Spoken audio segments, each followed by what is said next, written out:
million years before the Jedi existed, a species was already climbing through the highest trees in the galaxy. And what we are about to walk through is the long story of those tree climbers, the Wookiees, and the planet that made them into what they are. Now, the Wookiee homeworld is called Kashyyyk, and it sits in the mid-rim of the galaxy in the southwestern quadrant. Across galactic history, this planet has carried a handful of other names, including Wookiee Planet C, Idian, and Wookiee World. But to the Wookiees themselves, it has only ever been one thing, and that thing is home. Kashyyyk is unusual even by Star Wars standards. The planet has no axial tilt at all. Its orbit around its sun is a perfect circle. That combination produces something almost no other world in the galaxy can claim. One continuous growing season that never ends. The weather stays stable from one year to the next. There is no winter. There is no shift in temperature that would slow the forests down. And because of that, the trees on Kashyyyk got to do something they could not do anywhere else. They grew without stopping for millions of years. The surface of the planet is split between 4 continents, and those continents only cover about 40% of Kashyyyk. The rest is oceans, island chains, coral reefs, and the swampy lowlands known as the Wulwarika Plains. Korokrayo Mountain is the highest peak on the planet. But none of those features are what truly define Kashyyyk. The trees are what define this planet. The dominant plant life on Kashyyyk is the Rosha tree, and these are not normal trees. There are over 1,000 different varieties of Rosha that have adapted to grow in nearly every region of the planet. The only places they cannot survive are the polar zones. Everywhere else, the Roshas took over. In the deep forest regions, individual Rosha trees can stand miles tall. They can live for up to 50,000 years. And the trunks grow so thick and so wide that entire Wookiee communities can build their lives inside the hollowed-out interiors. The Roshas in the tropical island regions are smaller, averaging around 1,000 feet tall. Even at that size, a single one of these trees would tower over almost any building in the core worlds. Now here is the part that makes the Roshas different from any other forest in the galaxy. When the branches of 2 Roshas meet, they do not just touch. They fuse together and merge into one continuous structure. 2 separate trees become one connected piece of wood, and this happens across the entire planet. Some scholars have looked at this behavior and wondered if the Rosha forests of Kashyyyk are really one massive connected organism stretched across multiple continents. The Wookiees themselves built their entire culture around that fusing behavior. To them, the joining of the branches represents unity, friendship, and cooperation. It is the foundation of how they think about each other. There is even a Wookiee legend that says a being called Father Roshia personally taught their ancestors how to grow, prune, and encourage the joining of the trees. That knowledge has been the cornerstone of Wookiee building and design for thousands of years. Rosha wood itself is famously slow to burn. It can take turbo laser fire and only suffer minor charring. Cutting it requires special proton tooth saw blades, and even those occasionally break apart and harm the workers using them. The Wookiees use every part of the Rosha. The sap is turned into medicine, food, drinks, and ritual material. The bark and leaves are crafted into clothing, weapons, furniture, and carved tools. The wood itself is shipped off the planet as one of their main exports. Among the highest rules of Wookiee society is one simple command: do not harm the trees. The Roshers are recognized as essential to Wookiee survival, both in the natural sense and the spiritual sense. The Wookiees themselves evolved on Kashyyyk roughly 2 million years before the Battle of Yavin. They are vague about their own deep origins. Their oldest legends say the first Wookiees were either pioneers or refugees from somewhere else, but no records back that up. As far as the planet is concerned, the Wookiees have always been there. The conventional view among scholars is simpler. Kashyyyk is a brutal world packed with apex predators at ground level. The Wookiees became the most capable climbers on the planet because climbing was how they stayed alive. Up in the canopy, they could escape the worst of what lived below. And over a long stretch of time, that climbing turned into evolution. By the time you meet a Wookiee, you are looking at a being that stands roughly 6.5 feet tall. Their bodies are covered in long fur that ranges from pure white through every shade of brown all the way to black. They have retractable claws on their hands and feet. And those claws are climbing tools. That is the only thing those claws are designed for. Wookiee culture treats the use of claws as weapons against another Wookiee as the single worst thing one Wookiee can do to another. A violator gets branded a mad claw and exiled from their home. The shame attached to that label follows them for the rest of their lives. The Wookiees have organized their entire civilization around the Roshers. Kashyyyk is split into 7 vertical levels. The 7th and uppermost layer of the canopy is where civilization lives. The cities are built up there in the highest branches, where sunlight reaches and predators cannot easily climb.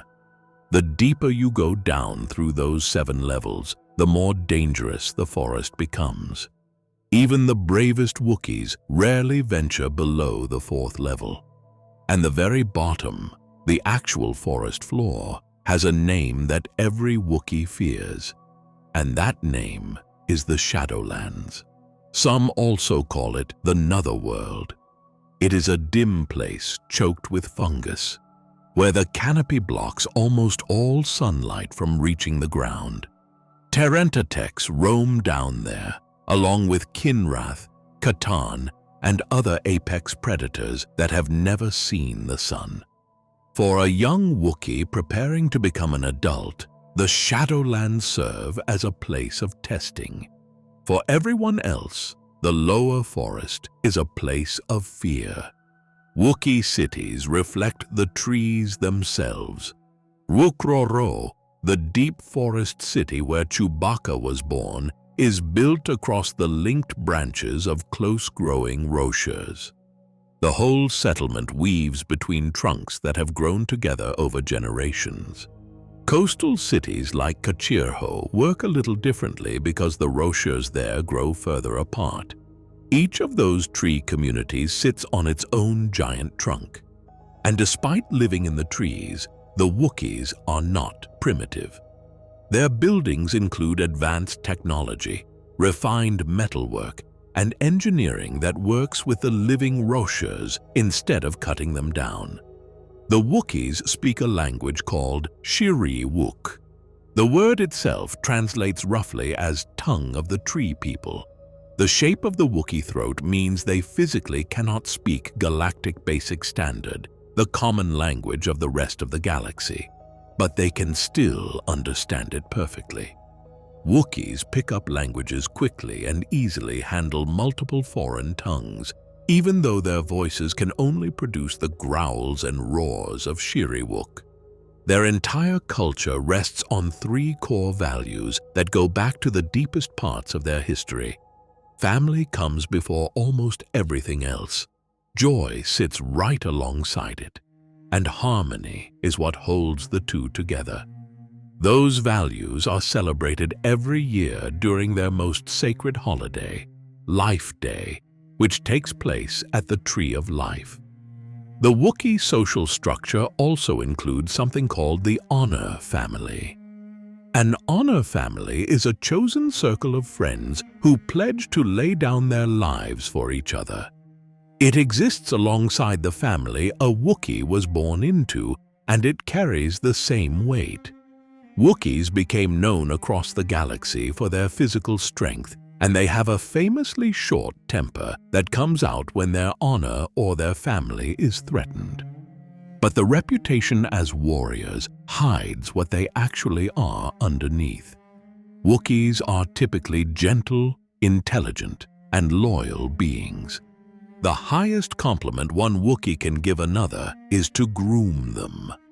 Their thick fur lets them operate comfortably on icy worlds like Hoth and Ilum, which expanded their reach across the galaxy as travelers and citizens.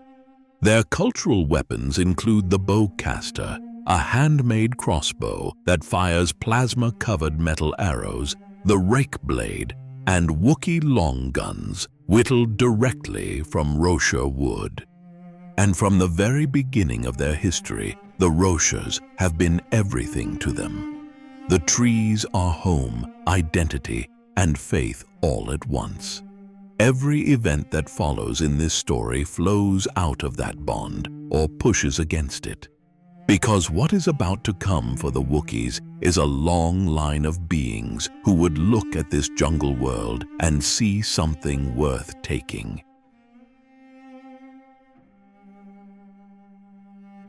The trees on Kashyyyk were never supposed to grow that big. In any other version of galactic history, the Roshars would have stayed ordinary forest trees, no taller than the ones still standing on quiet worlds like Dantooine and Sarapin.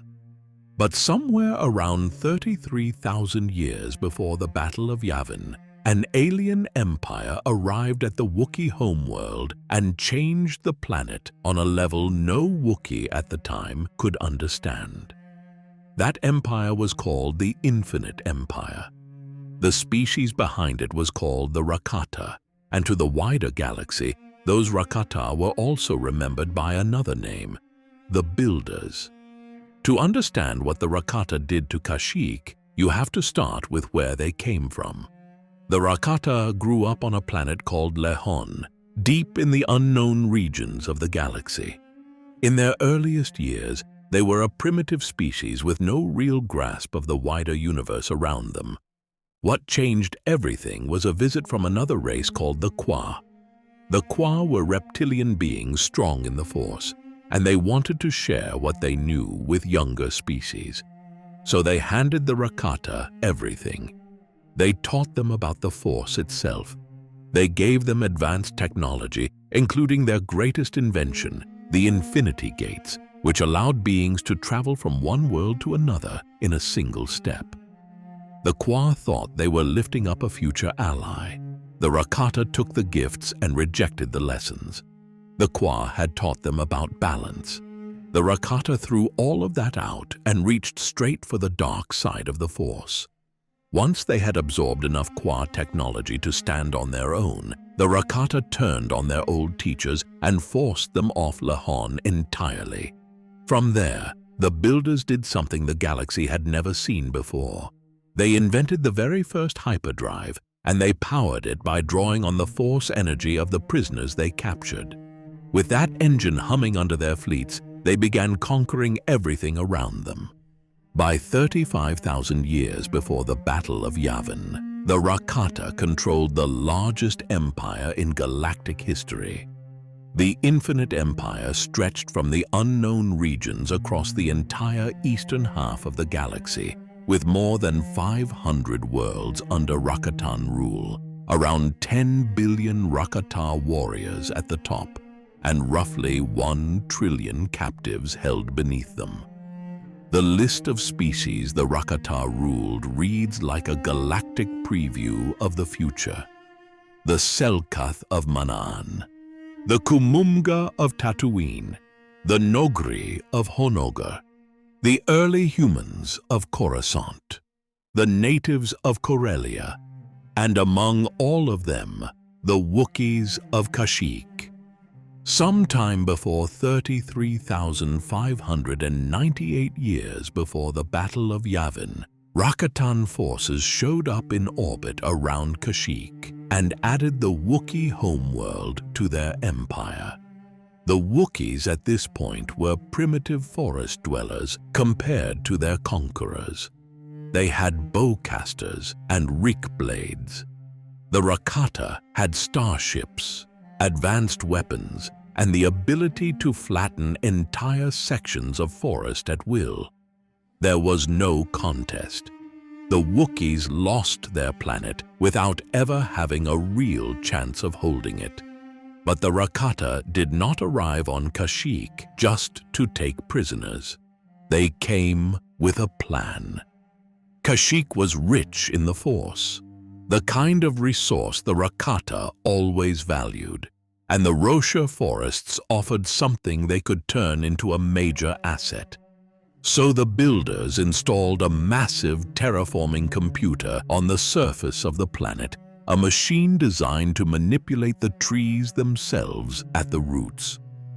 Their goal was to turn Kashyyyk into a giant farming world, pumping out food and force-rich materials for the rest of the empire to harvest.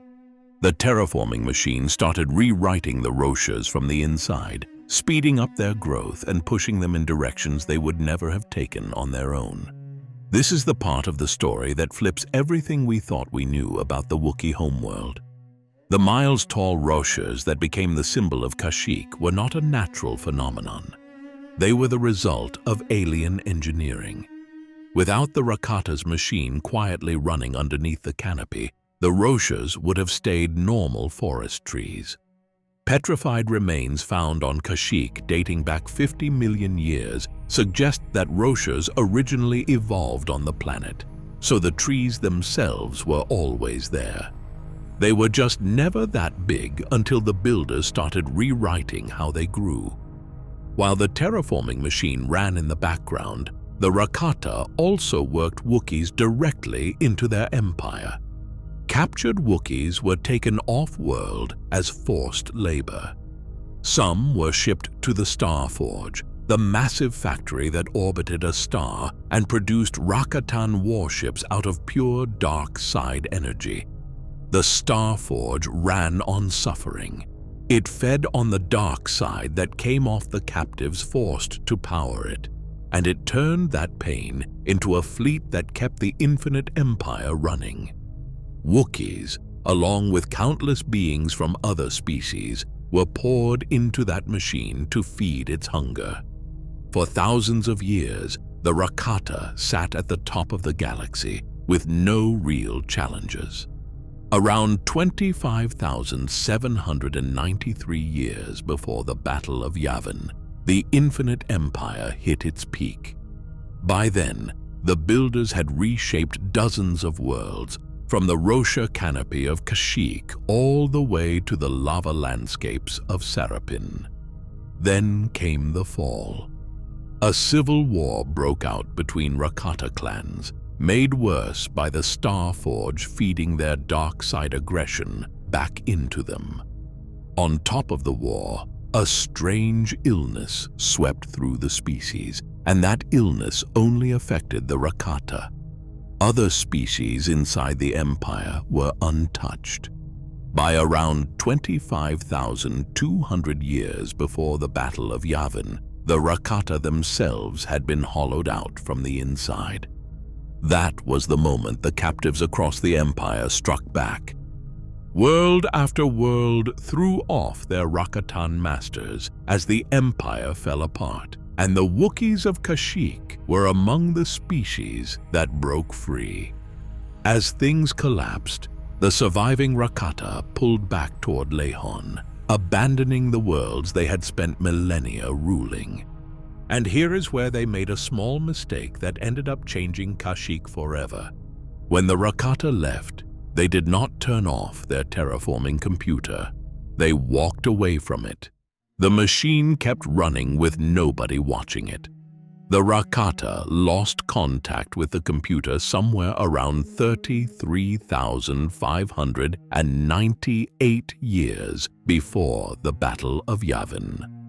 For the next 200 years or so, the abandoned machine continued doing its job in silence. Then it began to malfunction. With nobody maintaining the system, it started pushing the Roshas harder than the Rakata had ever programmed it to. The trees exploded in growth. They climbed into the sky on a scale that should have been impossible for any plant. By the time the malfunction settled into a new normal, the Roshas were standing miles tall, with hollow trunks wide enough to hold entire cities and branches fusing together in midair across hundreds of feet. That is the forest later galactic visitors would see when they finally returned to Kashyyyk. Most of the Wookiees who lived in it never knew their forest had been quietly engineered by an alien empire that no longer existed. A handful of outsiders eventually pieced it together.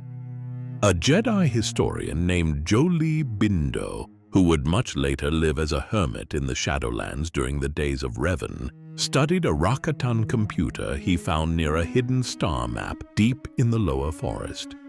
From what he read on it, Bindo came to believe that the Rosha species itself might have been transplanted to Kashyyyk by the Rakata as part of their terraforming project. The Wookiees themselves told a different version of the story. Their oldest legend said a being called Father Roshir taught them how to guide the joining of the trees. Some scholars believe that legend was a folk memory, the half-remembered ghost of Rakatan engineers walking through the forest centuries earlier and showing the Wookiees how to work with what the Empire had built around them. The Rakata also left other things behind. They had a habit of seeding their conquered worlds with semi-sentient star maps, monuments to how far their empire had reached. One of those star maps was buried deep in the Shadowlands of Kashyyyk, where it would sit untouched for over 20,000 years before another visitor finally walked into the lower forest looking for it. We will come back to that visitor in a later chapter. For now, what mattered was the strange new state of Kashyyyk. The planet was physically transformed by alien hands, but politically free. The Wookiees were no longer prisoners. The empire that had ruled them was gone, but they were now living inside a forest that had been engineered by their conquerors, and that forest was still growing far past anything natural. Without the Rakata maintaining their old buildings, most of what they had constructed on Kashyyyk decayed and was swallowed by the runaway canopy. Buried artifacts and the silent terraforming machine were the only things left to mark that the Rakata had ever set foot on the planet. By the time the last of the Rakatan civilization finally collapsed, with only a handful of clans hanging on at Lehon by the time of Revan, around 4,000 years before the Battle of Yavin, the Wookiees had already enjoyed roughly 20,000 years of independence. They never saw a Rakata again in any meaningful way. But the Rakata were never fully gone from Kashyyyk. The fear that every Wookiee carried for the Shadowlands came partly from those buried alien ruins down in the lower forest. The deepest layers of the planet held more than predators. They held the memory of an empire that had once owned them. The Rakata also did something to the Wookiees themselves that nobody at the time could see. Their terraforming created the 7-layer vertical world the Wookiees now had to climb just to survive. That world selected for stronger climbers, sharper claws, and the muscular build that later became famous across the galaxy.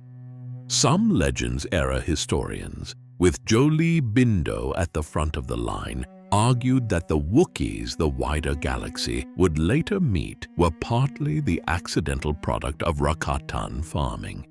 The species, the Republic, the Empire, and the new republic would all come to know was shaped, in part, by an alien empire that thought it was just designing a giant farm.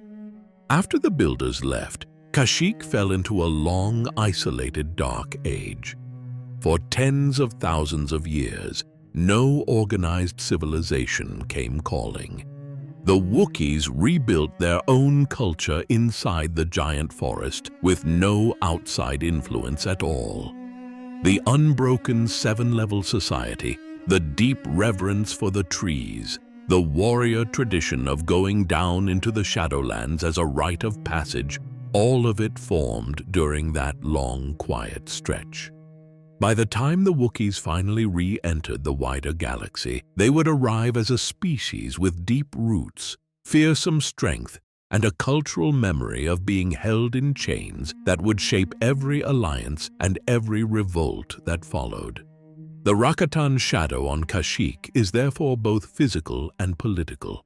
Physical in the form of the giant trees themselves, and the buried machine still humming somewhere down in the Shadowlands. Political, because the very first species to ever enslave the Wookiees was the Builders. The Empire would not be the first masters of Kashyyyk. The corporation Czerka would not be the first masters of Kashyyyk either. Long before either of them ever set foot in the Mid-Rim, the Rakata had already done it. And the Wookiees would carry that memory with them into every chapter of their history that came after.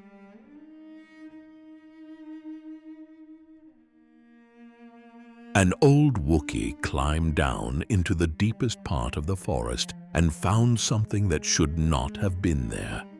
It was the broken shell of a starship.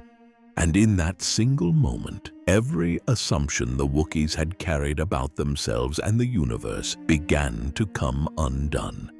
The Wookiee's name was Bacca. He lived sometime around 5,000 years before the Battle of Yavin, several centuries before what would later be called the Old Sith Wars. He was born in Wookiee, the deep canopy city built into the linked branches of close-growing rochers. The same city that, thousands of years later, would be the birthplace of Chewbacca.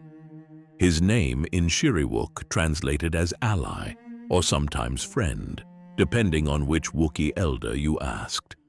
And at the time he lived, his people genuinely believed they were the only intelligent beings in existence. That belief made sense to them. The Rakata had been gone for tens of thousands of years. The terraforming machine the builders left behind was buried somewhere down in the lower forest, but no Wookiee alive remembered the empire that had operated it. No other galactic civilization had reached out to Kashyyyk since the fall of the Infinite Empire. As far as the Wookiees were concerned, the trees were the universe, and they were the only people in it. Then Bacca, already an old Wookiee by that point in his life, made a journey down into the Netherworld. Most Wookiees of his era never went that deep. The Netherworld was the bottom layer of the seven-level forest, the same region we know better as the Shadowlands. It was dim, it was choked with fungus, and it was full of creatures that had spent their entire history learning how to take down anything that walked across the forest floor. But Bacca went down there anyway. And what he found at the bottom was the wreckage of a starship. Some legend sources identify the crashed vessel as a Galactic Republic scout ship that had been thrown off course by a bad hyperjump and ended up plowing into the Rocha canopy.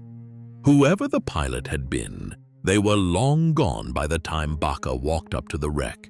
What was left was metal. Strange, alien metal that did not belong to anything on Kashyyyk. Bacca scavenged some of it and brought it back home with him.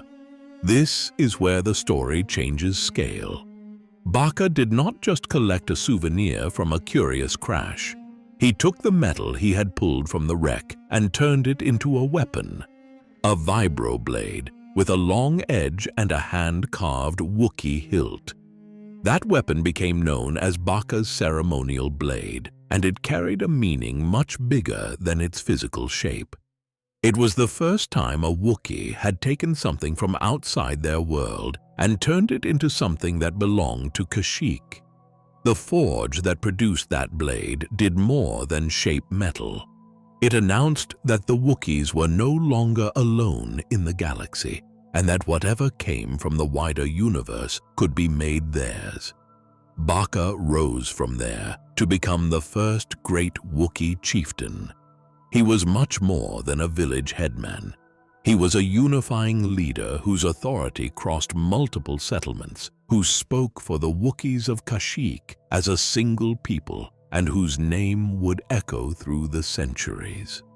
When his time came to step aside, Bacca handed the ceremonial blade to his chosen successor as the visible mark of leadership. From that day on, every chieftain of his line carried it. The blade became the office. Whoever held it spoke with the authority of Bacca himself. The weapon stayed in that lineage for roughly 1,000 years. Generation after generation of chieftains held it, used it, and passed it down. Then the blade came into the hands of a chieftain named Roth-Raw, a descendant of Bacca, who was as ambitious as any Wookiee leader who had ever lived. Roth-Raw decided he was going to test himself in the deepest way a Wookiee chieftain could. He went into the Shadowlands to face an apex predator known as the Great Beast. The Great Beast was a Terran-Tatek. Terran-Tateks were among the most feared creatures in the entire Old Republic era. Force-eating apex predators with armored hides. They were the kind of monster Jedi were warned to avoid unless they were traveling in groups of 3 or 4. Roth-Raw went in alone, with Bacca's ceremonial blade in his hand. He fought the Terran-Tatek and managed to wound it badly. But during the fight, the blade snapped at the hilt. The metal that Bacca had pulled from the crashed scout ship more than 1,000 years earlier finally gave out. The blade itself broke off and lodged in the Great Beast's hide. Roth-Raw fled the Shadowlands carrying only the broken hilt. The blade was gone. From that day forward, the hilt by itself became the symbol of Wookiee leadership. It became a kind of half-relic, a reminder every time a new chieftain accepted it that even the greatest leader could be defeated, and that the warrior's road never really ended. The hilt was passed from chieftain to chieftain across additional generations, never reunited with its blade. And it stayed that way for a long, long time.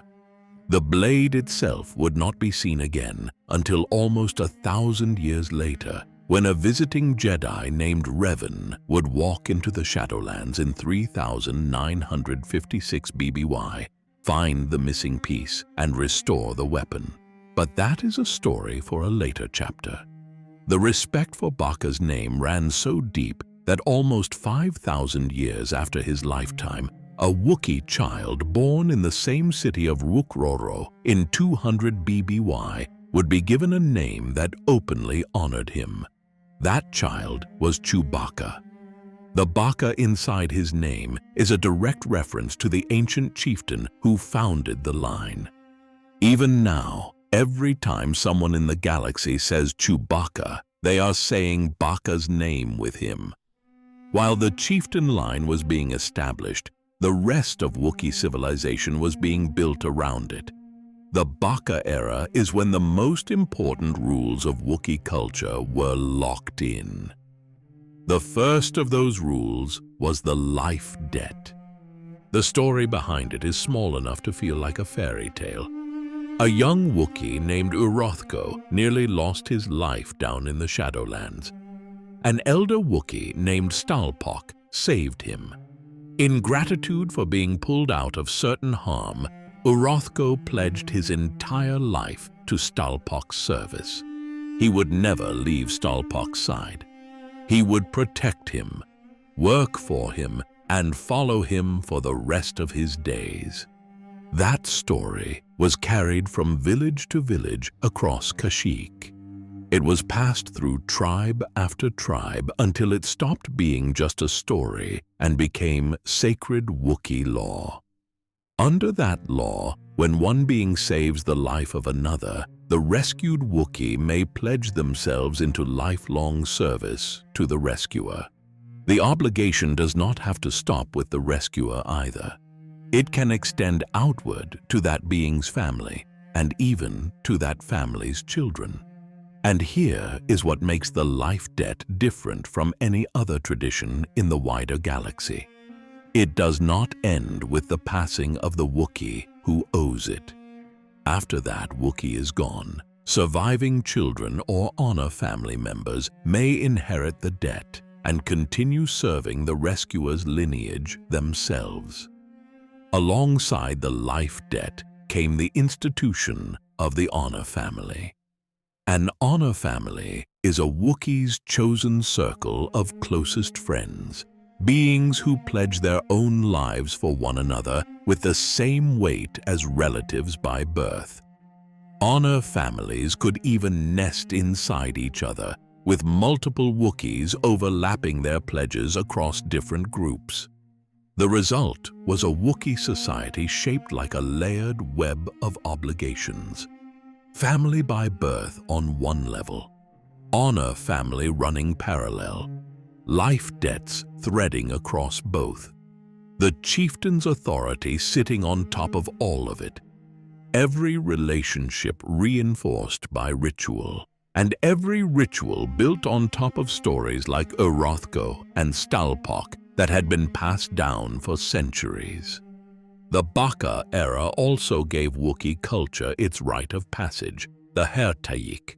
This was usually undertaken when a young Wookiee was about 12 standard years old, and it marked the transition from child to adult. During the Kashyyyk, a young Wookiee descended into the lower layers of the forest.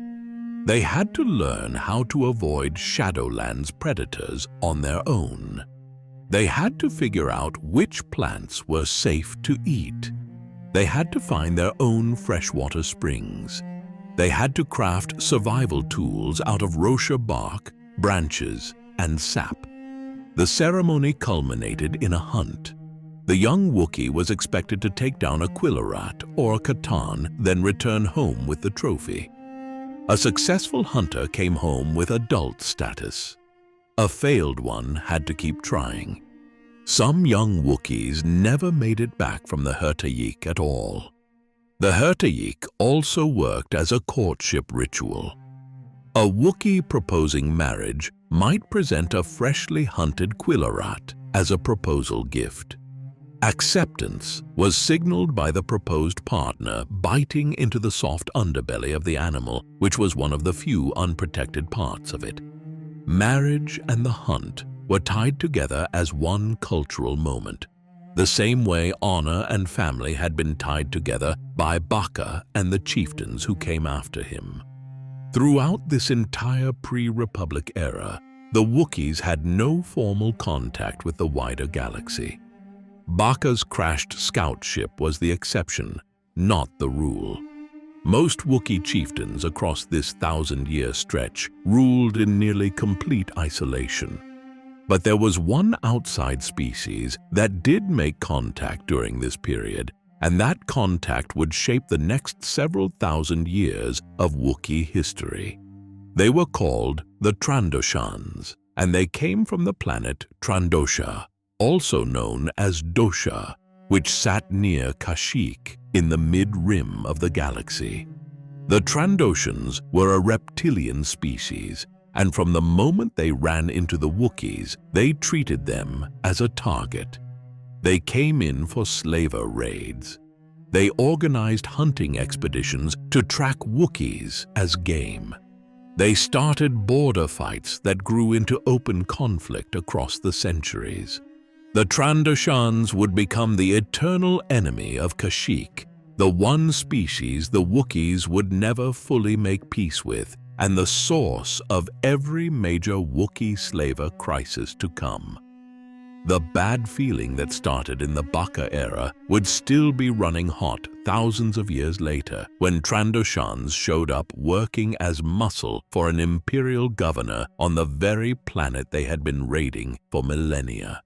By the time the late centuries of this era ended, Kashyyyk had become something the wider galaxy did not yet realize was out there. It had a chieftain system rooted in Bacca's blade line. It had a network of villages led by elders. It had a code of honor built around life debts and honor families. It had the Kashyyyk rite shaping every adult Wookiee from childhood. And it had an unbroken connection to the Roshiers themselves, treated as both home and foundation.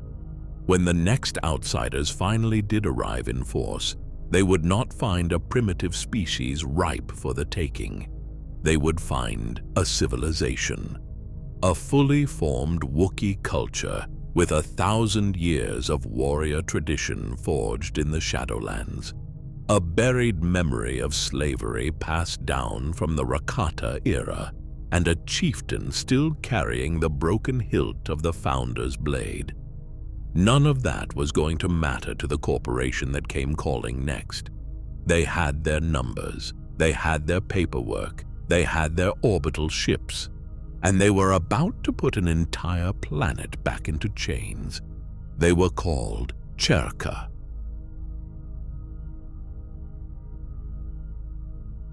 The Wookiees did not see them coming. There was no warning from the trees, no signal from the wider galaxy, no first contact ceremony. One day, Kashyyyk did not exist as far as the rest of the universe was concerned.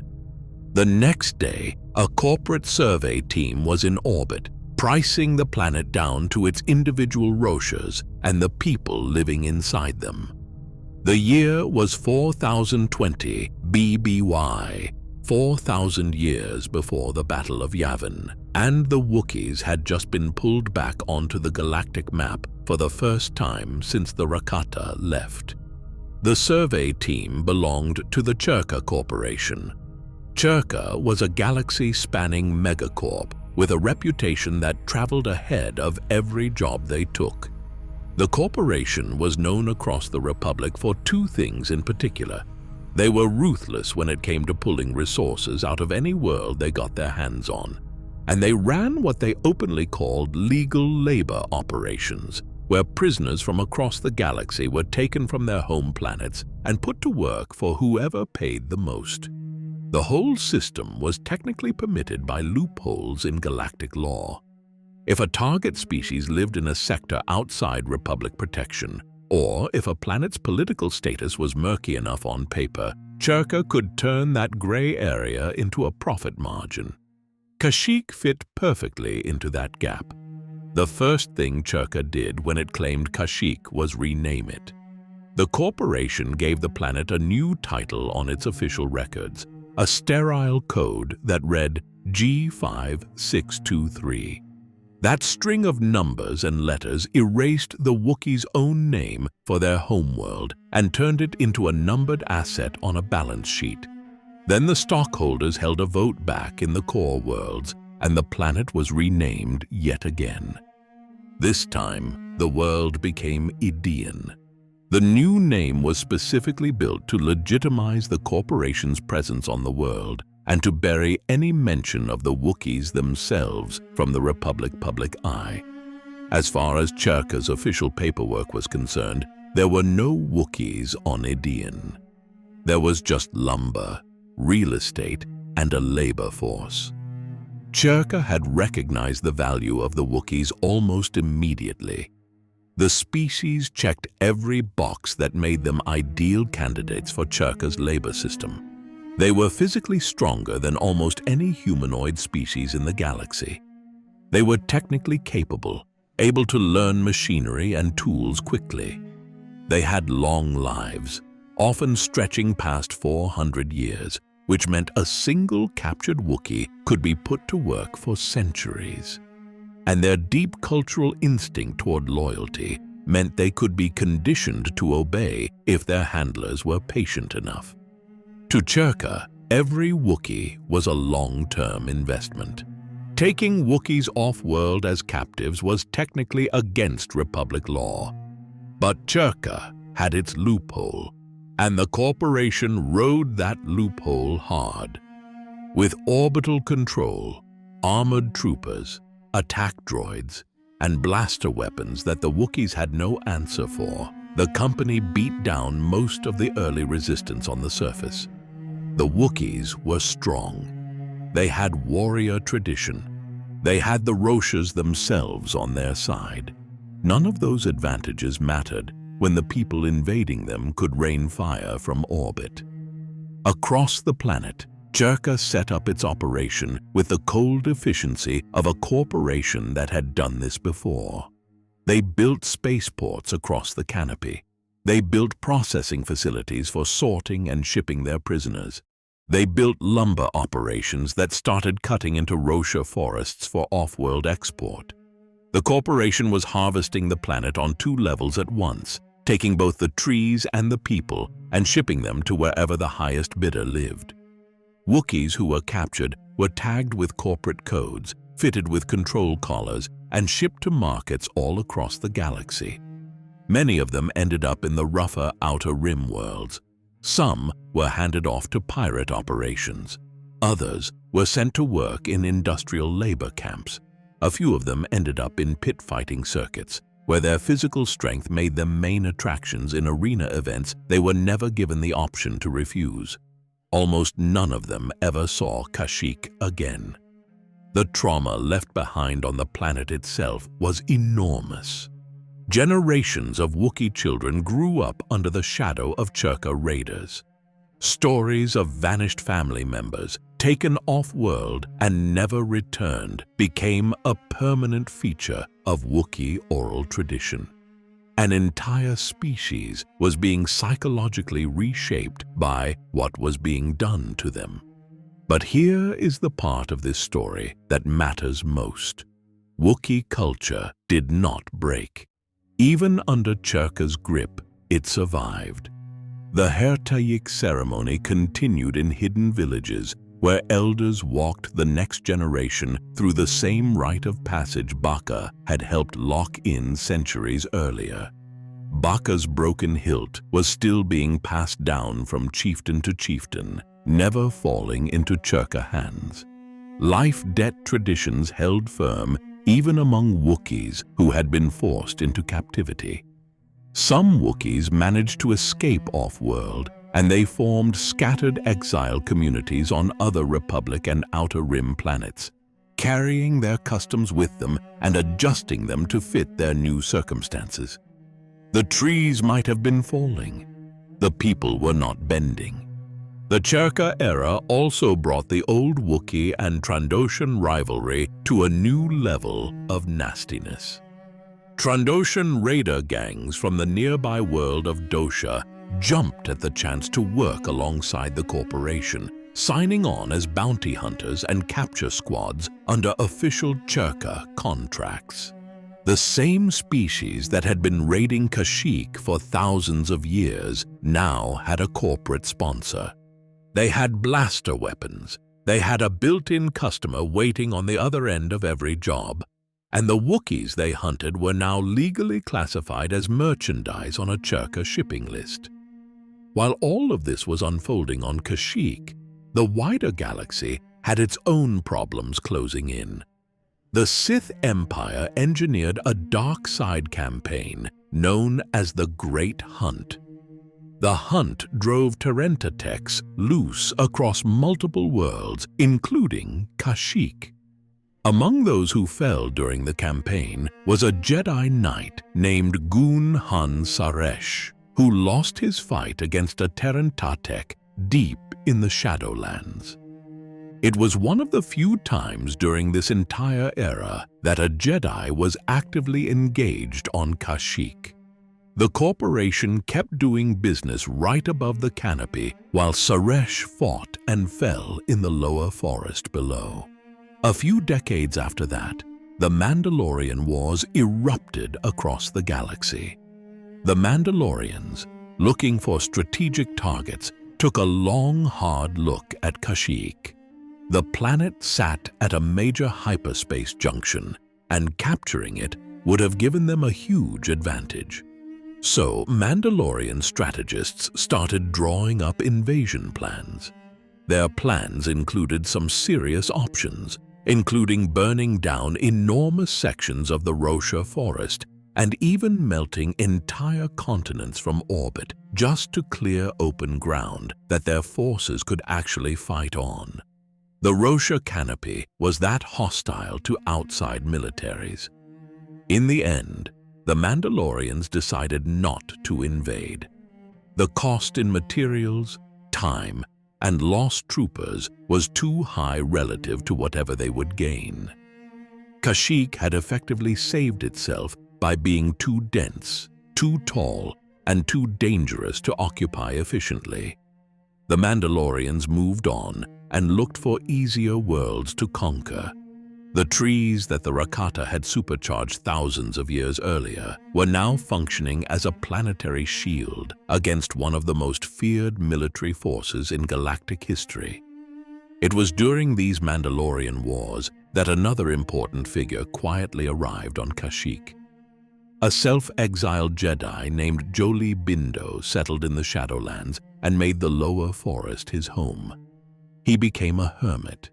He became a quiet observer. For years afterward, Bindo watched Wookiee life from the bottom of the canopy, took notes on what Czerka was doing to the planet, and built his own understanding of the Roshiers and the buried Rakatan ruins underneath them.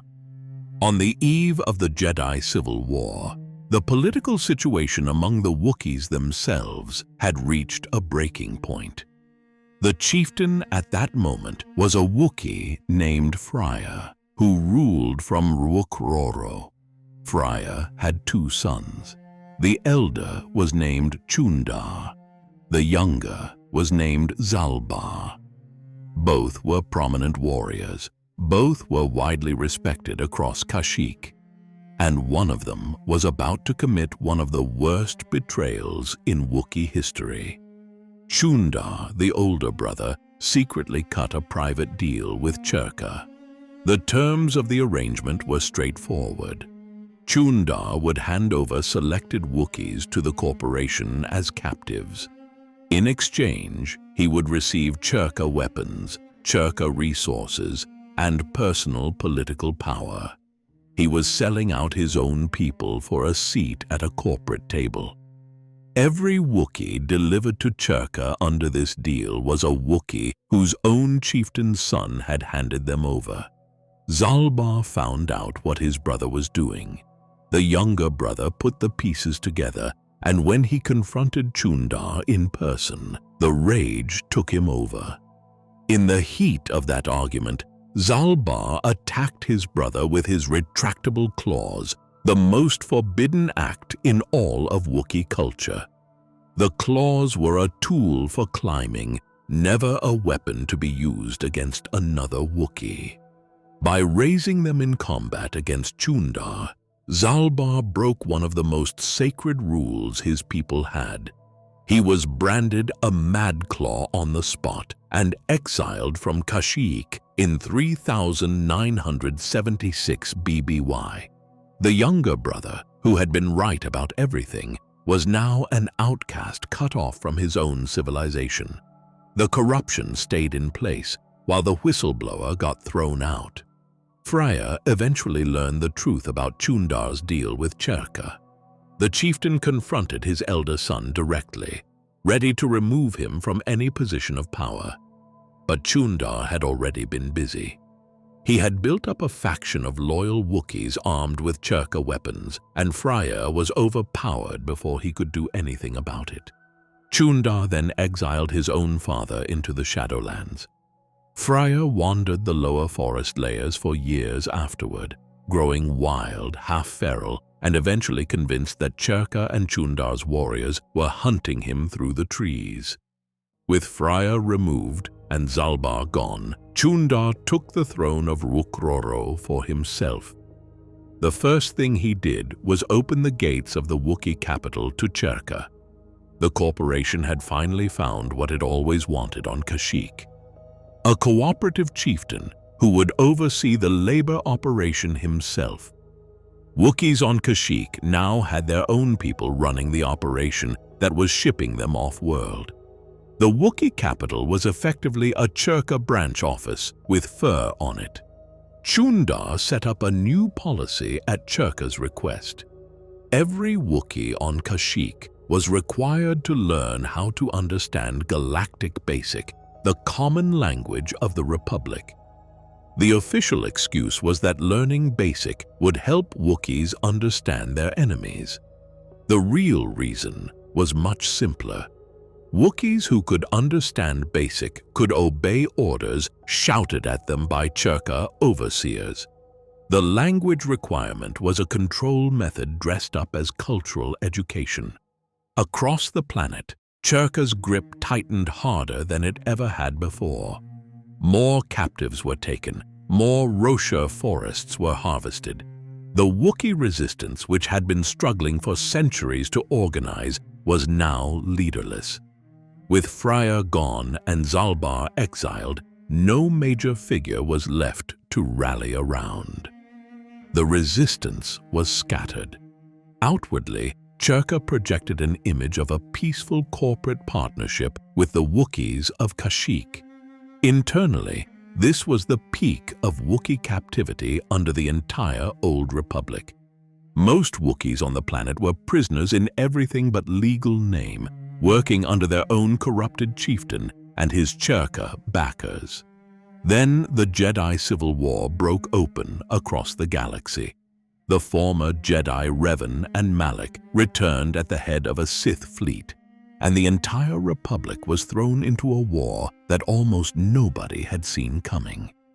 Czerka, under the leadership of its president Pollard Ciario, quietly switched sides. The corporation reached out to the Sith Empire and signed a private deal of its own, supplying Sith forces in exchange for exclusive trade rights on whatever planets the Sith conquered.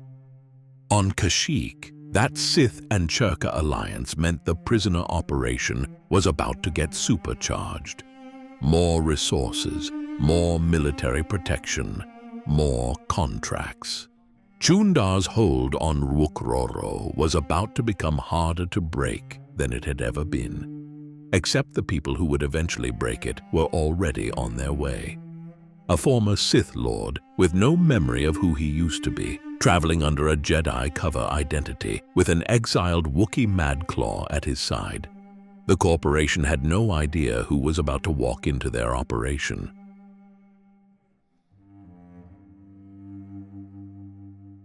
How does a planet break free from a corporation that has owned it for 64 years? On Kashyyyk, the answer turned out to involve an exiled Wookiee, a long-lost weapon hidden in the deepest part of the forest, and a man who used to be the most dangerous Sith Lord in the galaxy. Almost none of those pieces lined up by accident. The year was 3956 BBY.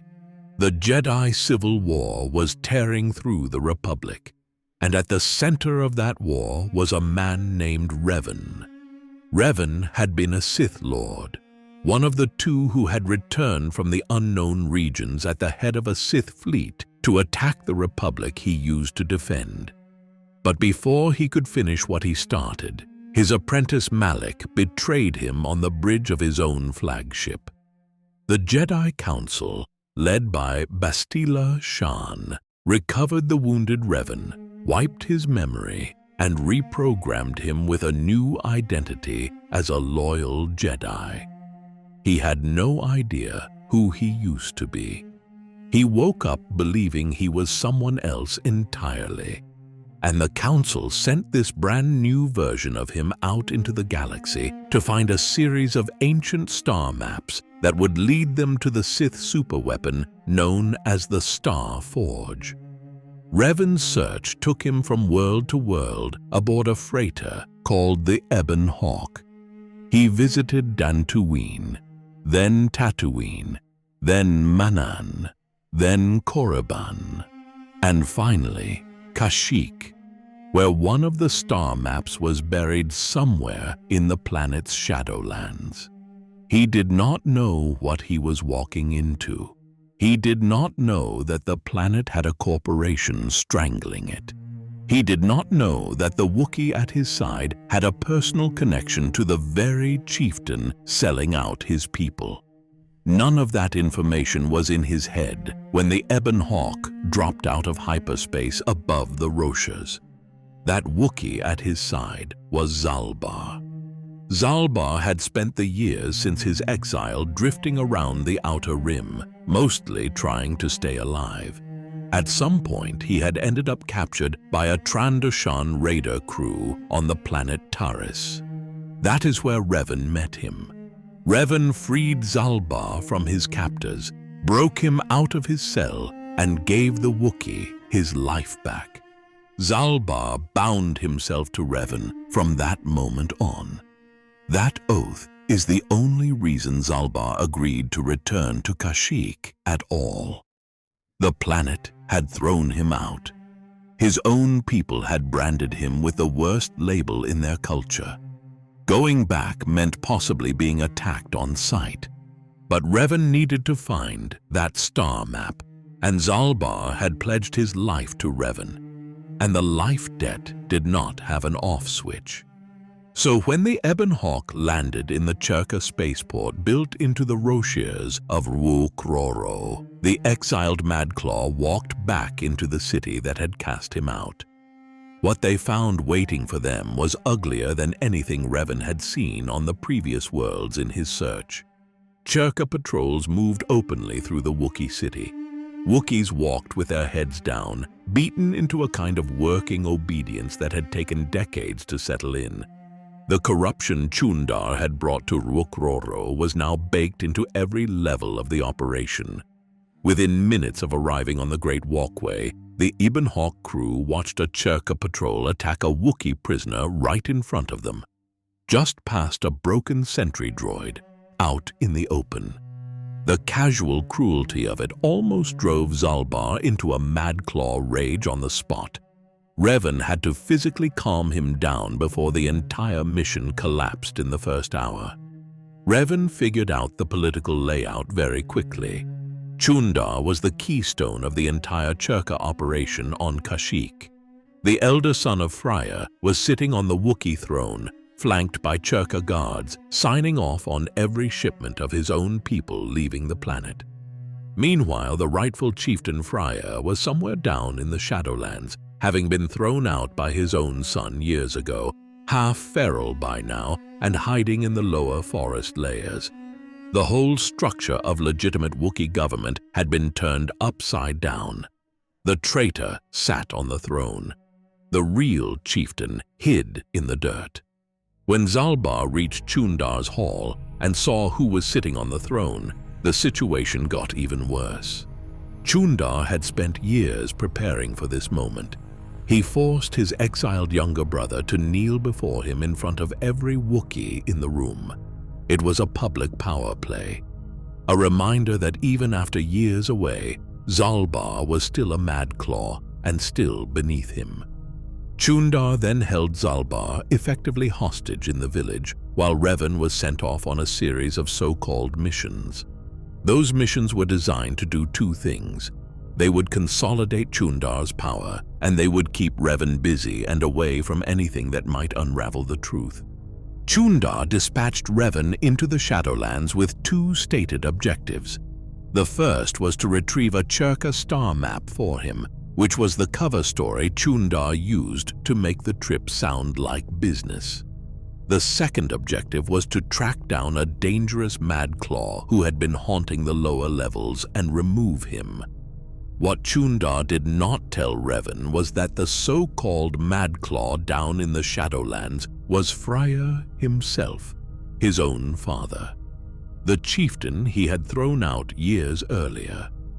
Chundar was sending Revan into the lower forest to remove the only Wookiee who could legitimately challenge him for the throne, and he was hoping Revan would walk in blind and finish the job for him. Down in the Shadowlands, Revan ran into the second piece of the puzzle, an old Jedi named Jolee Bindo. He had watched what Czerka did to the planet from the bottom of the canopy.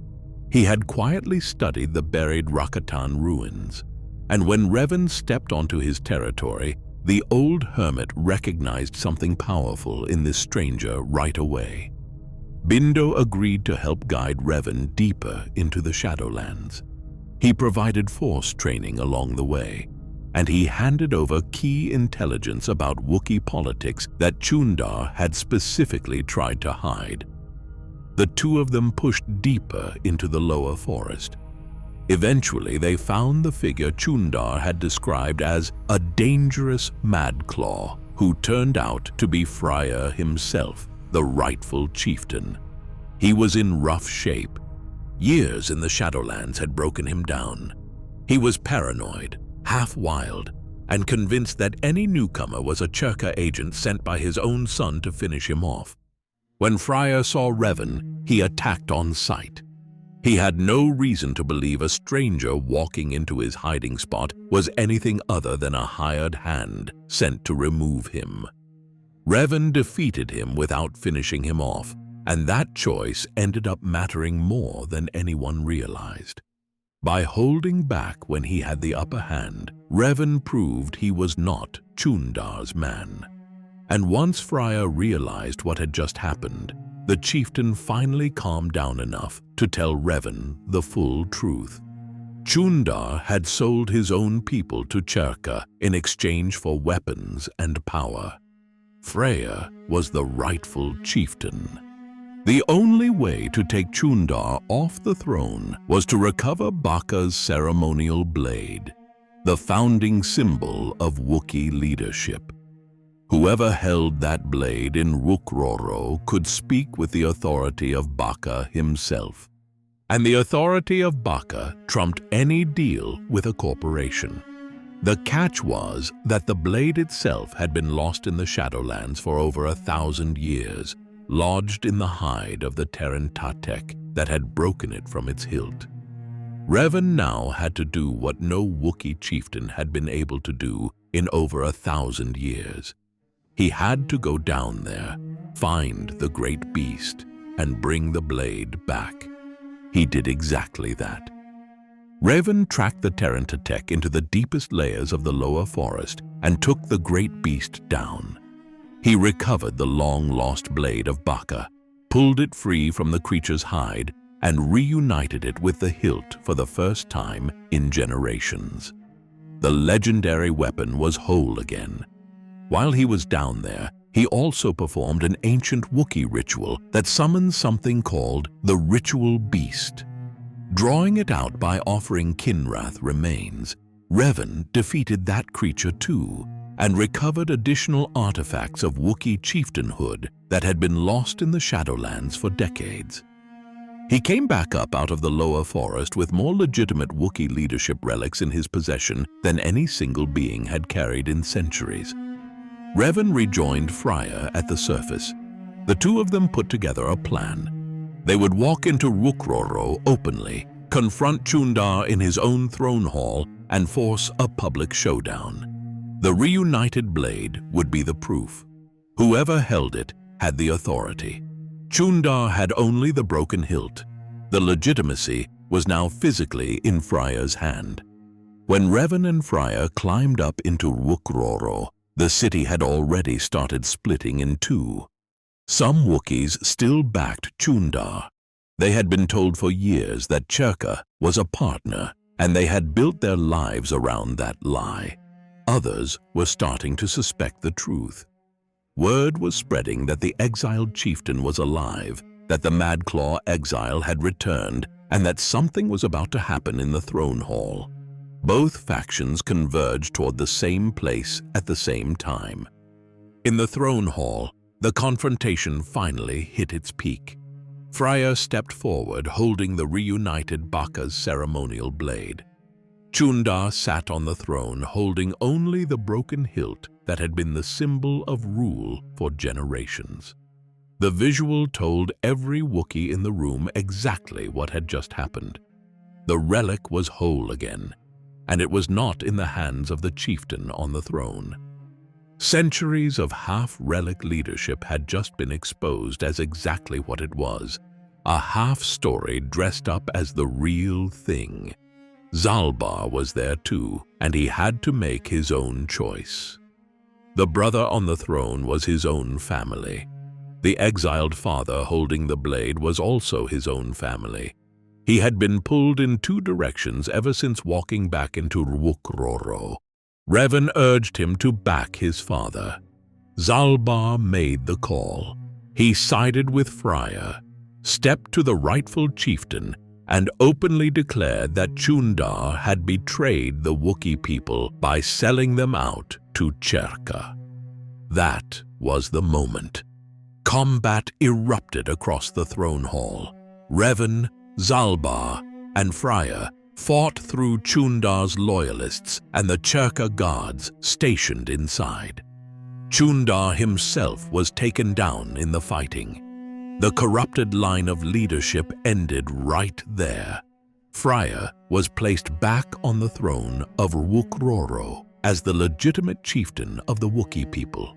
The reunited blade returned to its rightful holder, and the public lie that had been running Wookiees for years was officially over. But the rebellion was only beginning. Czerka still operated mining sites, lumber operations, and prisoner compounds across the rest of Kashyyyk. The throne was reclaimed, but the planet was not free yet. Word of what had just happened in Wookiees spread immediately through Wookiee communities. And across the planet, wherever Czerka had a presence, Wookiees rose up in coordinated rebellion against their corporate captors. The chieftain on the throne had finally given the signal everyone had been waiting for. The uprising was decisive. Czerka personnel were overwhelmed at multiple sites at once. Prisoner compounds were broken open. Corporate facilities were either captured outright or torn apart in the Rosha canopy. Czerka officers tried to organize defensive responses, but they were operating on a planet where every tree, every walkway, and every fused branch had just become enemy territory. They had no real options. They had to leave. Czerka pulled out of Kashyyyk entirely. The labor operation that had been running on the planet for over 6 decades, one of the corporation's most lucrative lines of business, despite being illegal under Republic law, was permanently shut down. Czerka tried to manage the public side of the disaster by issuing a corporate statement that it was scaling back regional operations. But the loss of that many personnel and that much equipment raised questions across the galaxy that Czerka refused to answer. The corporation's reputation took a permanent hit. Even years later, when Czerka tried to push back into the Mid-Rim during the Cold War with the Sith Empire, no large-scale Wookiee operation was ever attempted again. After the rebellion settled, Zalbar and Freya repaired their relationship. The father, who had been exiled into the Shadowlands, and the son who had been branded a Madclaw, both had a place in Wookiee society again. Freya offered Bacca's ceremonial blade to Zalbar. The implication was clear. Zalbar was being recognized as the heir. He would one day return to Kashyyyk permanently and take up the chieftain's throne himself. For now, though, Zalbar continued traveling with Revan aboard the Ebon Hawk. The Starforge mission was not over. The Jedi Civil War still had to be finished, and Zalbar's life debt to Revan was still binding. But the events on Kashyyyk had done what nothing else in nearly 70 years of Czerka rule had been able to do. They had freed the Wookiee homeworld. The 3956 BBY rebellion became one of the defining moments in Wookiee history. The species had cast off an off-world master. They had restored the legitimate chieftain line. They had pulled the Founder's blade back together for the first time in centuries. And they had made a permanent statement that no chieftain who sold out his own people deserved to keep that throne. The trauma from the Czerka era did not vanish. Generations of Wookiees would carry suspicion of off-world corporations with them for thousands of years afterward. The attachment to the trees got even more fierce, and the belief that legitimacy comes from how you treat your own people, not from who is paying you behind the scenes, became locked into Wookiee politics permanently. The Wookiees were free. The throne was clean. The blade was whole. And for the next several centuries, no foreign power would manage to put Kashyyyk back into chains. But the galaxy was bigger than one rebellion, and other forces were already lining up to test what the Wookiees had just won.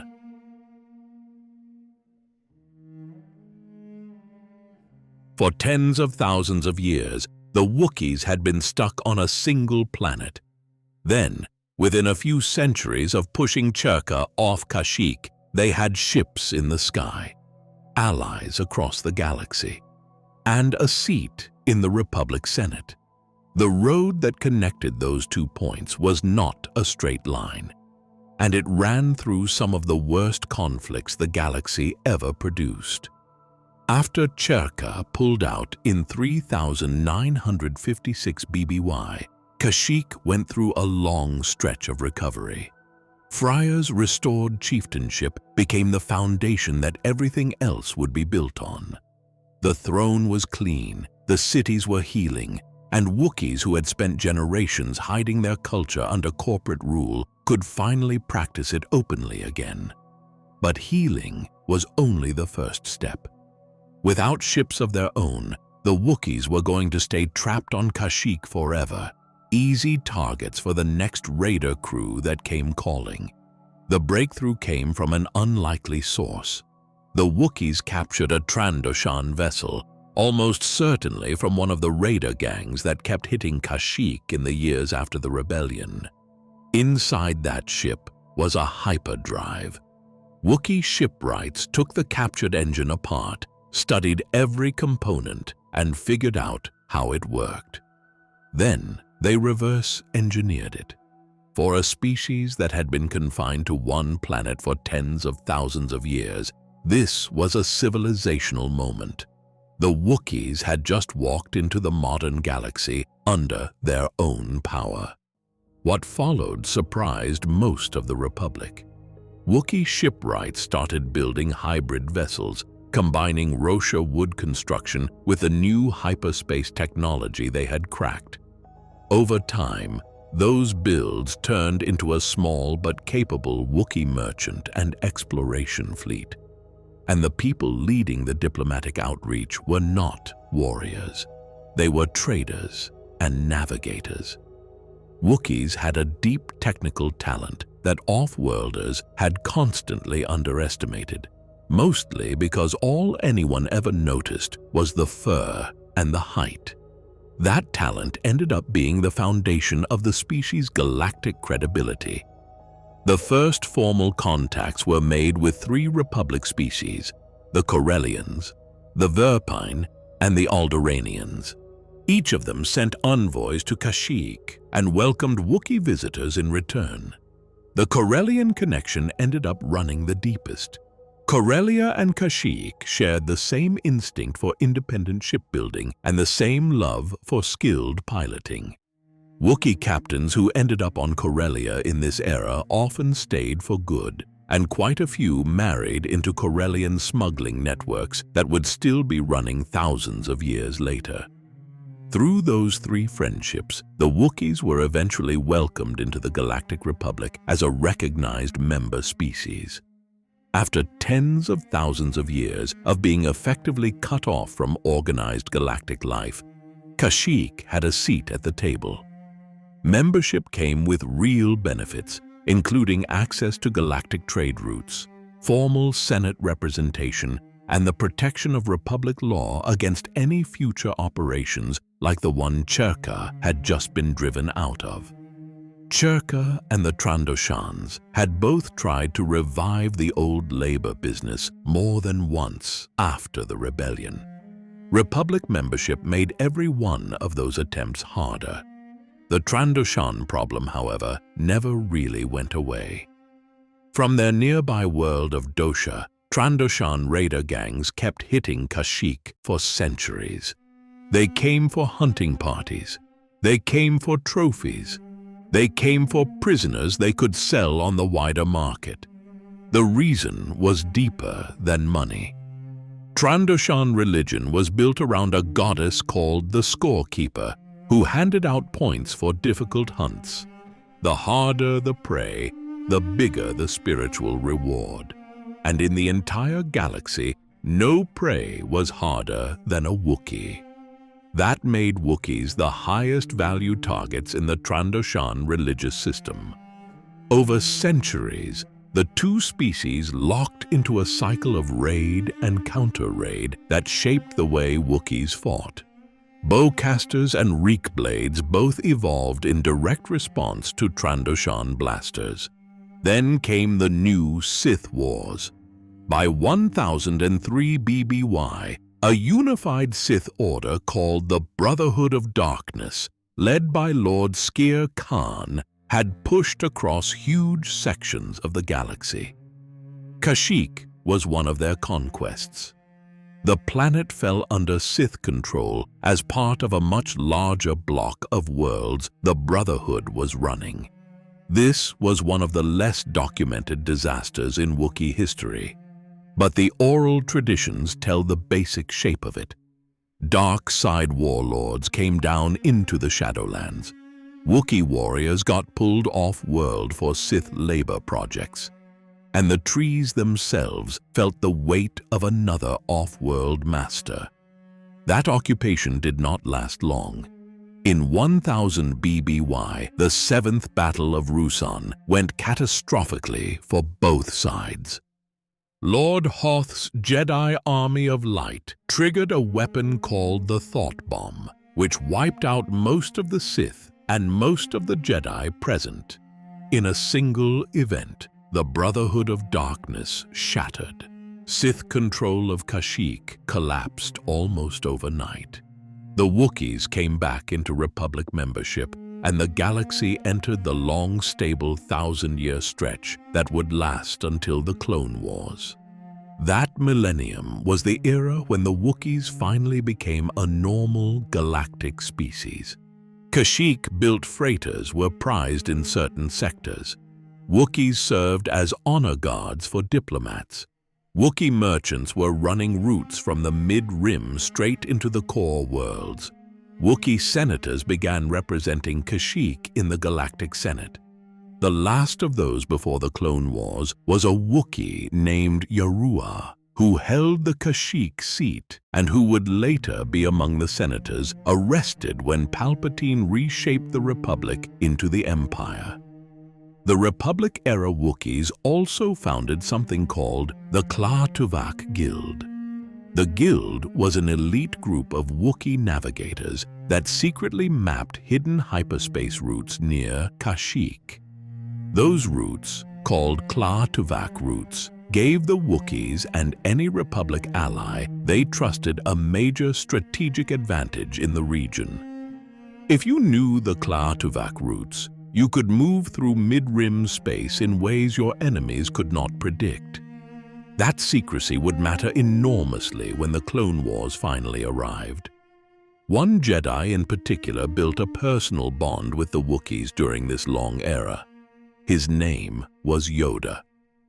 Over decades, Yoda fought alongside Wookiee warriors in multiple Trandoshan-related skirmishes, and the experience changed both sides. The Wookiees granted him a title that almost no off-worlder ever received: Defender of the Home Tree. That title was not given lightly, and Yoda carried it with him for the rest of his life. His friendship with the species was based on something simple. Both sides cared about forests, about life, and about resisting greed wherever they found it. That personal connection would become the anchor of the Republic's tactical relationship with Kashyyyk during the Clone Wars decades later. By the late Republic era, Wookiees were everywhere in galactic culture, working as soldiers, as smugglers, as mercenaries, scouts, and bodyguards. Even in parts of the galaxy where nobody had ever physically seen a Wookiee, the species already had a feared and respected reputation. The fur, the strength, the temper, all of it had become part of how the wider galaxy understood them. This was the world Chewbacca was born into.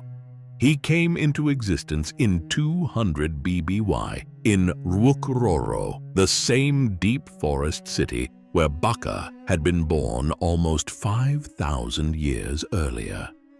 His father was a respected elder named Czerka, whose family was tied directly to the older chieftain lines of Wookiee history. Czerka would later become a major figure in Wookiee resistance, but at the time of his son's birth, he was one of the senior voices in the city. Around the same era, another Wookiee named Tarful went through his own Heirtaik ceremony in 185 BBY. Tarful would eventually rise to become chieftain of the coastal city of Kachirho, and his name will come up again very soon. Chewbacca's own Heirtaik took place in 187 BBY, when he was 13 years old. Like every Wookiee before him, he descended into the Shadowlands alone, hunted on his own, and returned with a trophy. The rite prepared him for the warrior path he would walk for the rest of his life. Later on, he joined the Klatuvak Guild as a navigator. His deep skill at hyperspace astrogation, the same skill anyone who watched him fly the Millennium Falcon would later recognize, was rooted in formal Wookiee Guild training. He was not just a co-pilot with good instincts. He was a trained Republic-era navigator from one of the most secretive piloting traditions in the galaxy. By the time the Separatist crisis started building in the late 22 BBY, the Wookiees were no longer the isolated tree species the Rakata had once held in chains. They were a fully integrated Republic member, represented by Senator Yarua, allied closely with Yoda and the Jedi, and prepared to fight when the war finally reached the rochers of Kashyyyk, which very soon it would.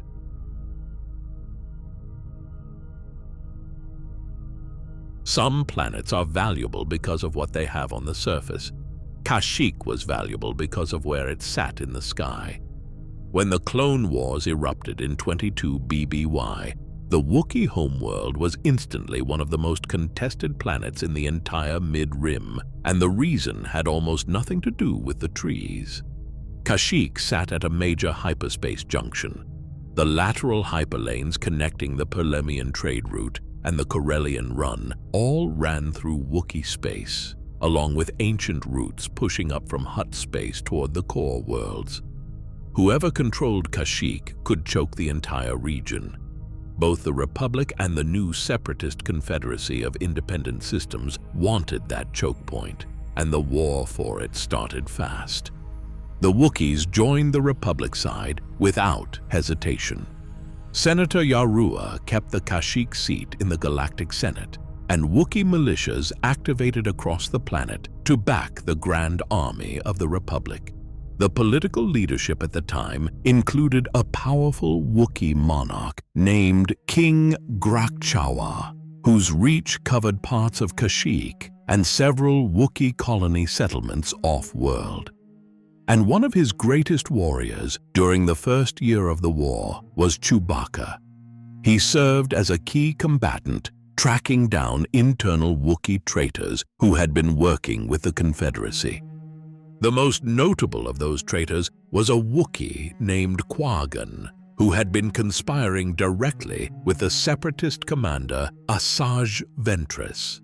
Chewbacca led Republic Jedi forces straight to him, and the operation showed just how deep the Confederate infiltration on Kashyyyk had already gone.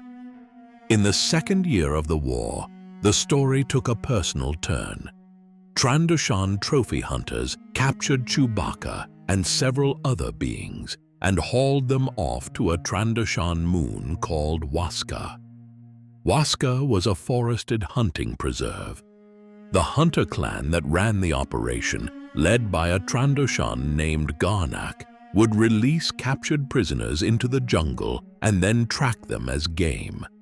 Garnak's son had organized hunts of intelligent beings across the moon for sport, including Jedi younglings. It was the Trandoshan religion in its ugliest form, with the scorekeeper's points being collected on real people. Chewbacca was not the only prisoner. Padawan Ahsoka Tano had been taken by the same operation. So had two Jedi younglings named Jinx and Omer, survivors of an earlier hunt who had been hiding in the Waska jungles. The four of them found each other on the moon, and Chewbacca went to work. He used his Kla Tuvok Guild navigator training to scrap together a long-range distress signal device from spare components. Then he transmitted a coded message back to Kashyyyk, getting it through despite Trandoshan jamming. The signal reached Tarful, who was now chieftain of the coastal city of Kachirho. Tarful organized a rescue immediately. He hired the bounty hunters Sugi and Seripas, who flew their starship Halo out to Waska carrying a Wookiee strike team.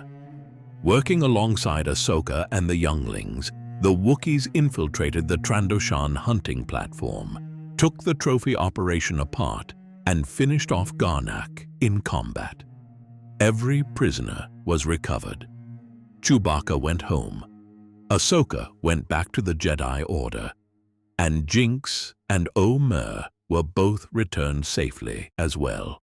The friendship between Tarful and Chewbacca got cemented for life, alongside a deeper Wookiee bond with the Jedi. While all of that was unfolding, a different and more strategically dangerous separatist operation was running in the background. The Confederacy had figured out that the Wookiees were sitting on the Kla Tuvok Guild's hidden hyperspace routes. If the Confederacy got those routes, they could bypass Republic blockades across the entire region. Jedi Master Quinlan Vos took up the job of protecting that information. He worked with a smuggler named Vilmar Grok and a young Wookiee named Chuck, who happened to be the grandson of a Kla Tuvok member named Gumbaiki. The three of them tracked Kla Tuvok route data across multiple worlds, keeping it out of separatist hands. When Vos and Tarful eventually pushed through separatist-blockaded Kashyyyk space and reached the planet, they briefed Yoda on the full situation. Yoda revised the Republic's entire defensive plan for Kashyyyk based on what he learned about the Kla Tuvok routes. The realization that the Confederacy was specifically hunting those routes changed the strategic value of the planet completely. The Republic was no longer just defending an ally. It was defending a piece of intelligence that could lose them the war if it fell into the wrong hands. Kashyyyk had to be held at all costs. By the time the Outer Rim sieges began in 19 BBY, Kashyyyk was at the top of the Confederacy's list. The hyperspace junction value alone would have been enough.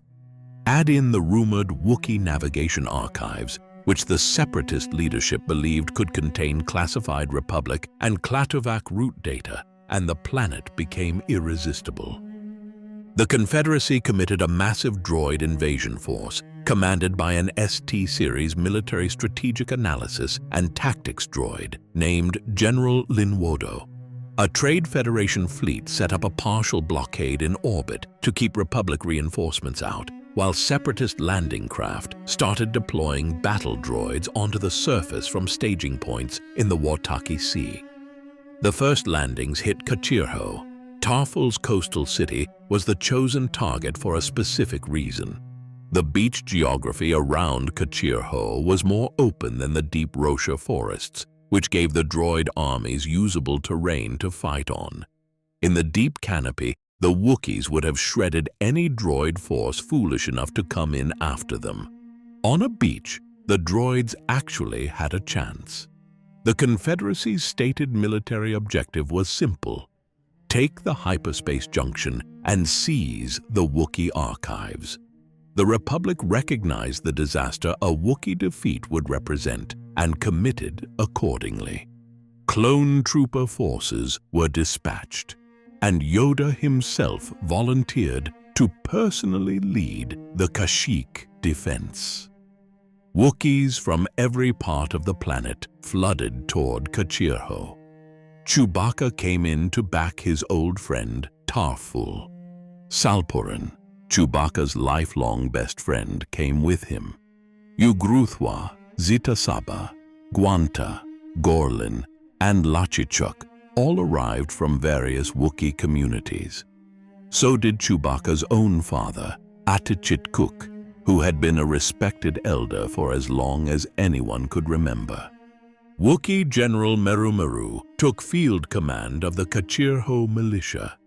He set up entrenchments, defensive berms, and fighting positions across the beach and up into the lower Rosha canopy. The defense plan blended everything the Wookiees had: bowcasters, Reich blades, and long guns whittled from Rosha wood, alongside Republic-supplied weapons and Wookiee ornithopters and catamarans for fighting in the canopy and across the water. They were preparing for the kind of multi-level battle that only Wookiees on Kashyyyk could realistically pull off. Yoda's task force punched through the Confederate orbital blockade aboard a Venator-class star destroyer and landed on Kashyyyk, accompanied by the 41st Elite Corps under Clone Commander CC-1004, also known as Gree. The stage was set. The Confederacy was coming for the trees, the roots, and the choke point. The Wookiees were ready, the Jedi were on the ground, and the most consequential battle in modern Wookiee history was about to begin.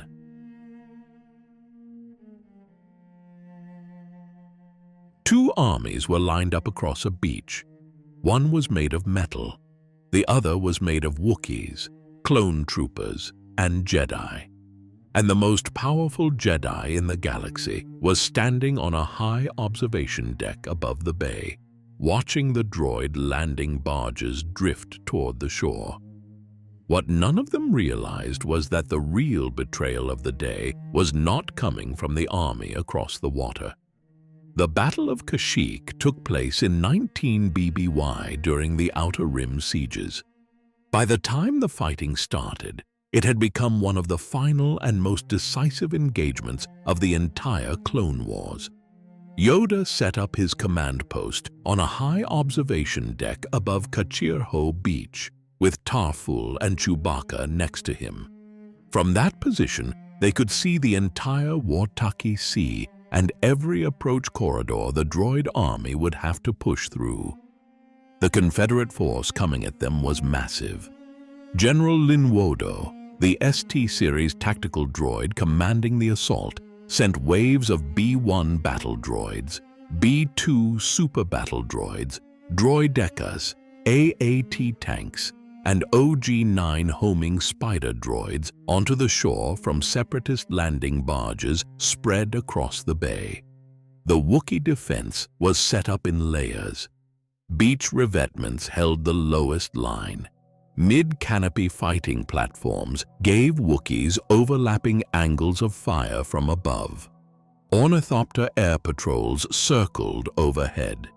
Every Rosha-built structure across Kachirho doubled as both a fortress and an observation post. Republic Delta Squad clone commandos were running deep strike sabotage missions during the campaign.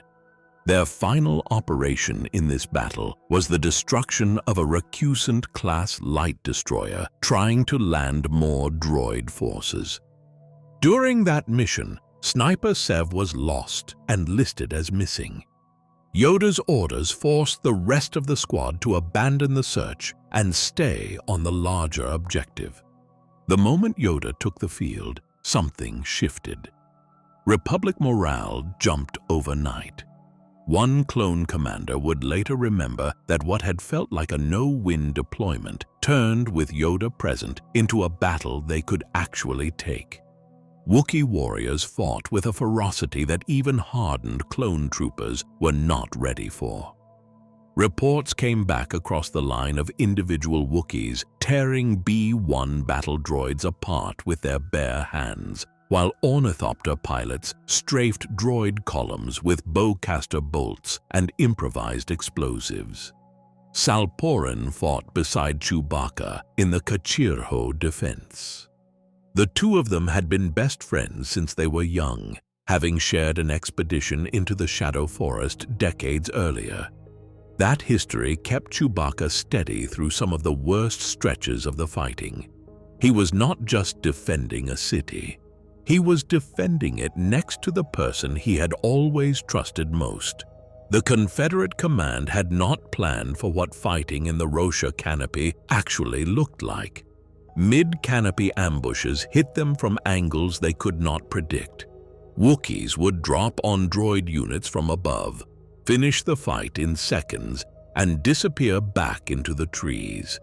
The hollow trunks worked as escape routes that no droid pathfinder could map. Even when the Separatists managed to push forward, holding the ground they took was almost impossible. But the droid army was simply too large to be stopped at the surf. The Confederates landed significant forces on the Kachirho beach, and the battle settled into a brutal grinding phase. Both sides took heavy losses across multiple defensive rings. The line bent in places, stiffened in others, and refused to fully break. The outcome was still up for grabs. That is when the real betrayal happened. Far away from Kashyyyk, on Coruscant, Supreme Chancellor Sheev Palpatine, who was secretly the Sith Lord Darth Sidious, issued Contingency Order 66 to clone commanders across the galaxy. Order 66 was a hard-coded directive built into the clone troopers from birth, riding on chips implanted in their brains. The order told them to identify every Jedi as an enemy of the Republic and act against them on sight.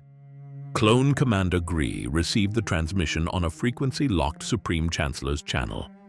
Sidious personally told Gree to take Yoda down, the highest priority Jedi target on Kashyyyk. Captain Czerka joined the move. The two clones started walking toward Yoda's observation post, planning to take him out from behind. Yoda was already feeling it. Across the galaxy, the Force itself rippled as Jedi were taken by surprise. Yoda sensed every one of those moments hitting at once. He knew exactly what was happening before Gree and Czerka even raised their weapons. As the two clones leveled their guns, Yoda turned, drew his lightsaber, and finished both of them in a single sweep.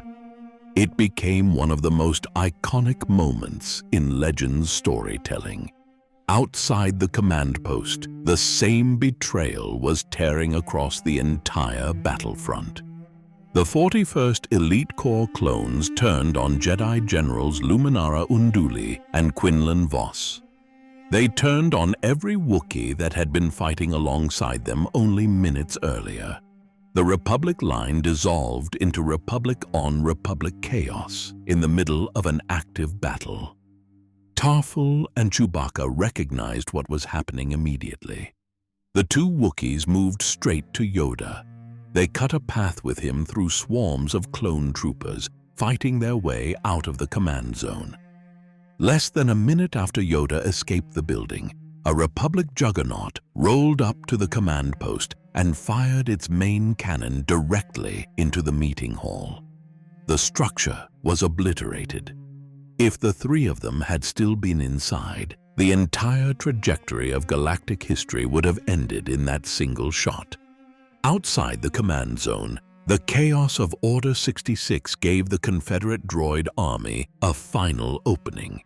Separatist forces broke through the Wookiee and clone line at Kachirho, threatening total collapse of the defense. Surviving clones rallied under Commander Fey and managed to hold against the droid surge. Despite all the confusion, the Republic technically won the Battle of Kashyyyk. The droid army eventually shut down hours later after Darth Vader took out the Separatist Council on Mustafar and removed the Confederacy's leadership in one stroke. Yoda, Tarful, and Chewbacca disappeared into the nearby mountains, dodging clone search patrols across multiple miles of Rocher Forest. Quinlan Vos also survived Order 66, finishing Commander Fey himself and escaping with his partner, Colleen Hentz. Luminara Unduli was not as fortunate. She was captured by the Empire and lost her life later at the Spire on Stygion Prime, with her remains being used as bait for Inquisitors hunting any Jedi who came looking for her. Later that evening, after dusk had fallen across Kashyyyk, Tarful and Chewbacca brought Yoda to a hidden Wookiee escape pod. The pod had been pre-positioned in the mountains as part of long-standing Wookiee continuity of government planning. The Wookiees had quietly prepared for the possibility of needing to evacuate an important figure off-world in a hurry, and that planning was about to save the Jedi Order. In one of the most emotional moments in Legends Wookiee history, Yoda said his goodbyes to his two Wookiee friends. The line he gave them as the pod sealed up has become one of the most quoted moments in all of Star Wars. He told them goodbye, told them he would miss them, and launched the pod into space. The pod carried him off-world and away from the clones still hunting him. Yoda eventually met up with Obi-Wan Kenobi. Together, they infiltrated the Jedi Temple to alter the homing beacon and try to keep surviving Jedi from walking into a trap. They moved on the Senate to confront Palpatine and were unable to take him down. Then both Jedi went into separate exiles. Yoda to the swamps of Dagobah, and Obi-Wan to the deserts of Tatooine. But none of that would have been possible without two Wookiees and a hidden escape pod in the mountains. Tarful and Chewbacca had just saved the last great Jedi Master in the galaxy. The Empire would later remember the Battle of Kashyyyk by a different name. They called it the Pacification of Kashyyyk. The word made it sound peaceful. What actually came next was something else entirely. The Wookiees had refused to surrender, and they had helped Yoda escape. The Empire was not going to forget either one of those things, and the planet was about to spend the next 20 years paying for both.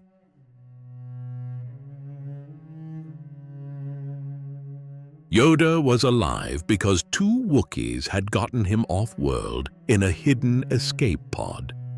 The Empire knew that. And from the moment the new Galactic Empire was officially declared in 19 BBY, Emperor Palpatine made sure the Wookiees were going to pay for it. The pacification of Kashyyyk started within weeks, and what came next would last almost 20 years.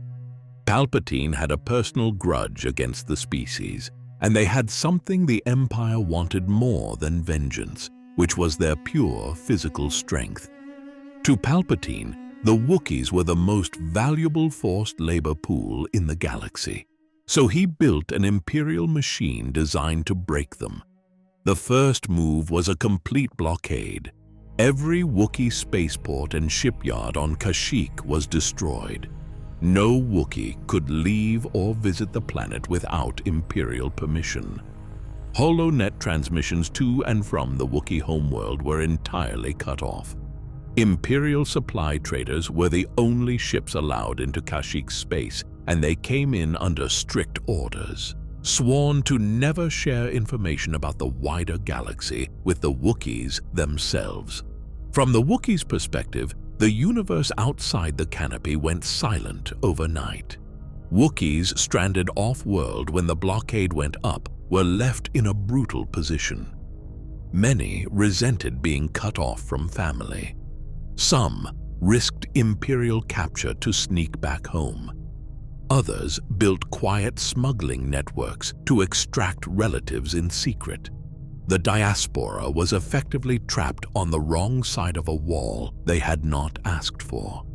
On Kashyyyk itself, the resistance came fast. Thousands of Wookiee warriors rose up against the Empire in the early occupation, going head-to-head with Darth Vader's clone stormtroopers. They never had a real chance. The Empire had Star Destroyers in orbit. Vader's forces could call down bombardment from above whenever they wanted, and Wookiee fighters had no way to break through Imperial atmospheric superiority. The first uprising was overwhelmed. 200,000 captured Wookiees were taken off-world and put into Imperial forced labor camps. A second large-scale rebellion roughly a year later was crushed the same way, with even more Wookiees taken into Imperial captivity. What the Empire did with those Wookiees is one of the darkest chapters of the entire occupation. Thousands of them were sent to work on the construction of the first Death Star.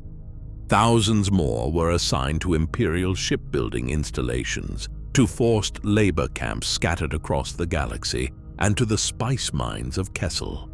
Others were assigned to Imperial science programs, where some were treated as test subjects in research facilities. Han Solo would later describe what he had seen at those facilities, and it was every bit as bad as it sounded. Several months into the occupation, the Empire found a way to make things worse. Imperial Command brought in Trandoshan mercenaries, equipped with Imperial incinerator tanks and overseen by clone stormtroopers. The Trandoshans were turned loose on the Roshers themselves. Massive sectors of forest were burned down to clear ground for Imperial industrialization. The same species that had been raiding Kashyyyk for thousands of years was now Imperial licensed and Imperial equipped, and they were burning the trees that had defined Wookiee civilization since before recorded history. For the Wookiees, it was the worst possible nightmare. Their oldest enemy had been handed a flamethrower and an Empire's permission slip. The man overseeing all of this was Imperial Moff Hindane Dark, the Imperial Governor of Kashyyyk for much of this era. He ruled from a private palace and contracted the Trandoshan captor Pect to run the planet-wide labor operation. Tarful, the same chieftain who had helped Yoda escape, fought in the Imperial-era Battle of Kashyyyk and was eventually captured. He was supposed to be shipped off-world to help build the first Death Star, but he managed to escape Imperial captivity at some point before 14 BBY. From that moment on, Tarful was a permanent wanted criminal in the eyes of the Empire. He took shelter in the Shadowlands, the same lower forest his ancestors had treated as both training ground and spiritual testing site, and he started building a resistance network from down there. The Wookiee resistance was made up mostly of Wookiees who had escaped Imperial captivity and fled into the canopy. They used the trees as the geography of their entire war. They struck from above. They retreated into the 7 levels. They knew every fused branch, every hollow trunk, every Shadowlands shortcut. Imperial pursuit teams that tried to follow them up into the mid-canopy regularly took heavy casualties. The Empire's troops were trained for clean fields of fire and orbital support. They were not trained for warfare in a vertical jungle that fought back. In 14 BBY, the Wookiee resistance got an outside ally. Saw Gerrera's rebel cell, the Partisans, ran operations on Kashyyyk and made contact with Tarful's network. The partisans were helping an Order 66 survivor named Cal Kestis, along with the crew of his ship, the Stinger Mantis, track down a Jedi holocron. Kestis and the Resistance found Tarful in the Shadowlands. The chieftain handed over critical information that helped Kestis with his mission. The brief alliance proved that even surviving pieces of the Jedi Order were still willing to stand alongside Wookiees, just as Yoda had done. The Empire eventually got tired of taking losses against the Resistance. The decision was made to outsource the problem. Mercenaries from Task Force Bravo, led by Colonel Gernst, were contracted to break the Resistance once and for all.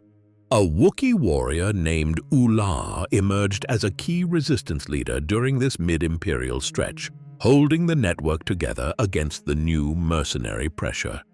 By 2 BBY, with the open galactic civil war starting to take shape, a separate organized Wookiee resistance group had formed inside Urwuk-Roro itself. The leader was a warrior named Katara. Among her members were Jowdurl, who happened to be Chewbacca's cousin, and another fighter named Ralera. Katara's group made contact with Bria Tharan of the Corellian Resistance, and that link gave Wookiee fighters access to off-world supplies and intelligence for the first time in nearly 2 decades.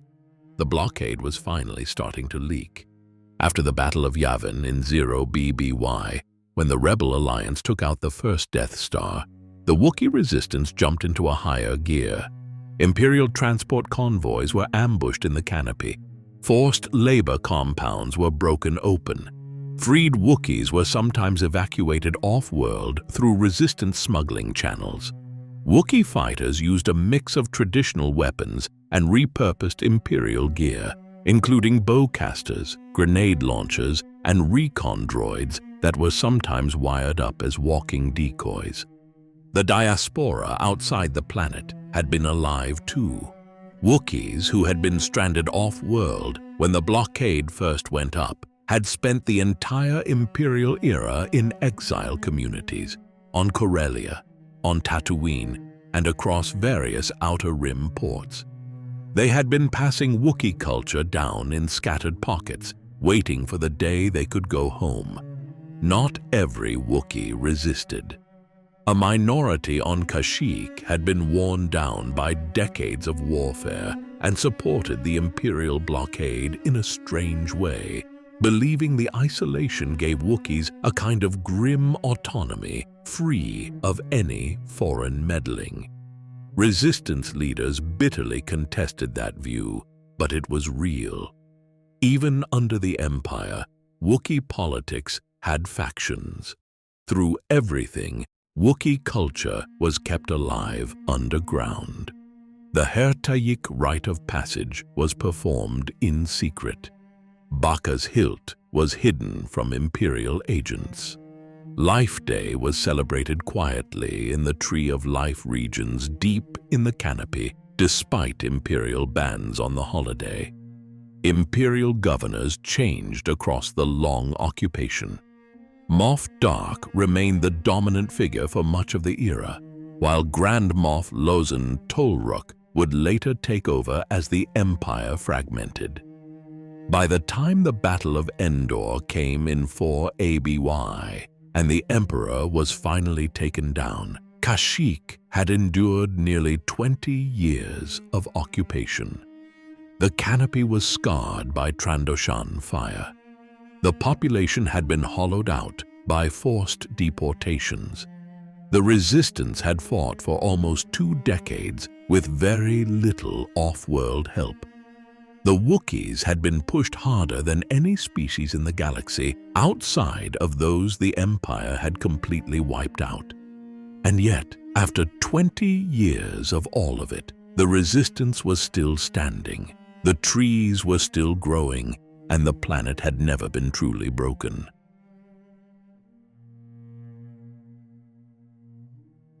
A young Imperial officer was given a direct order to take out an unconscious Wookiee on the deck of his own ship and he refused.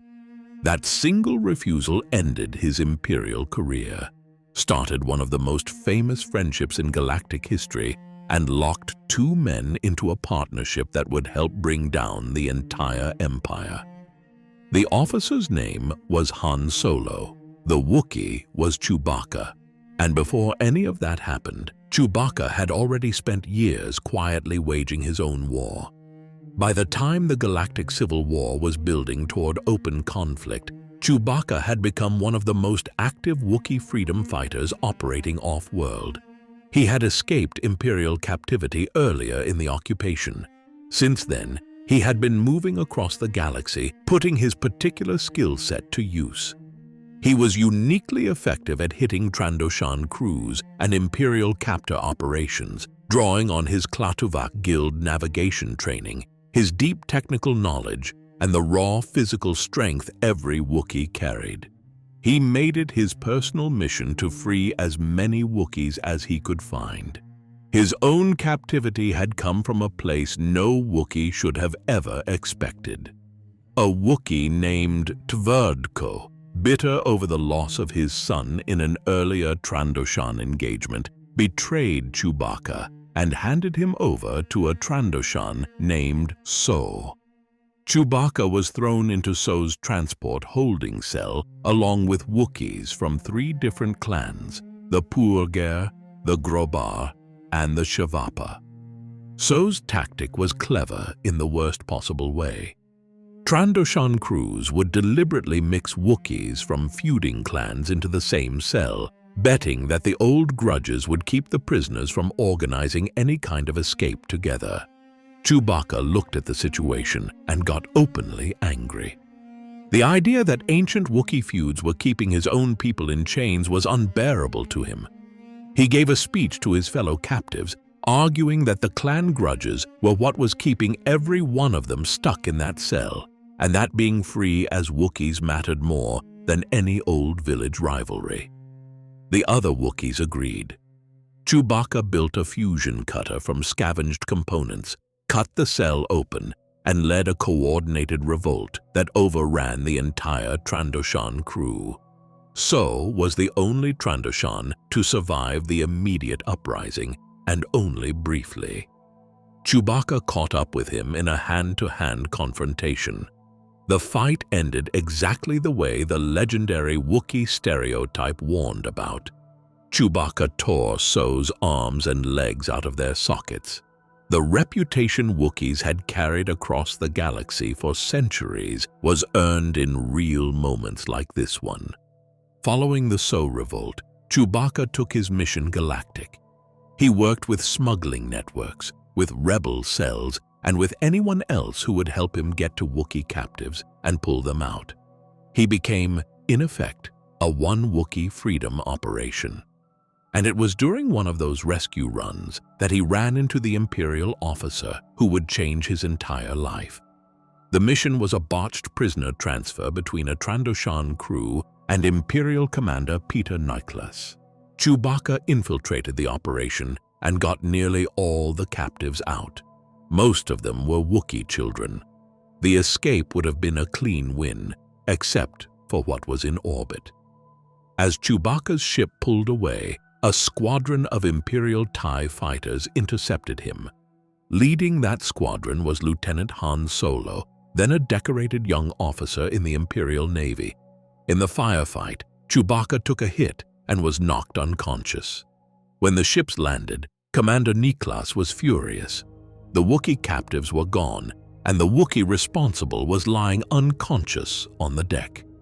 Niklas ordered Lieutenant Solo to finish the job and remove the Wookiee on the spot. It was a direct order from a superior officer. Any career Imperial would have followed it without thinking twice. Han Solo refused the order. Instead of obeying the command, he stunned Niklas himself and freed Chewbacca. That single decision ended Solo's career in the Imperial Navy on the spot. The Empire branded him a traitor immediately. Both Han and Chewbacca were shipped off to a forced labor camp where they could have spent the rest of their lives.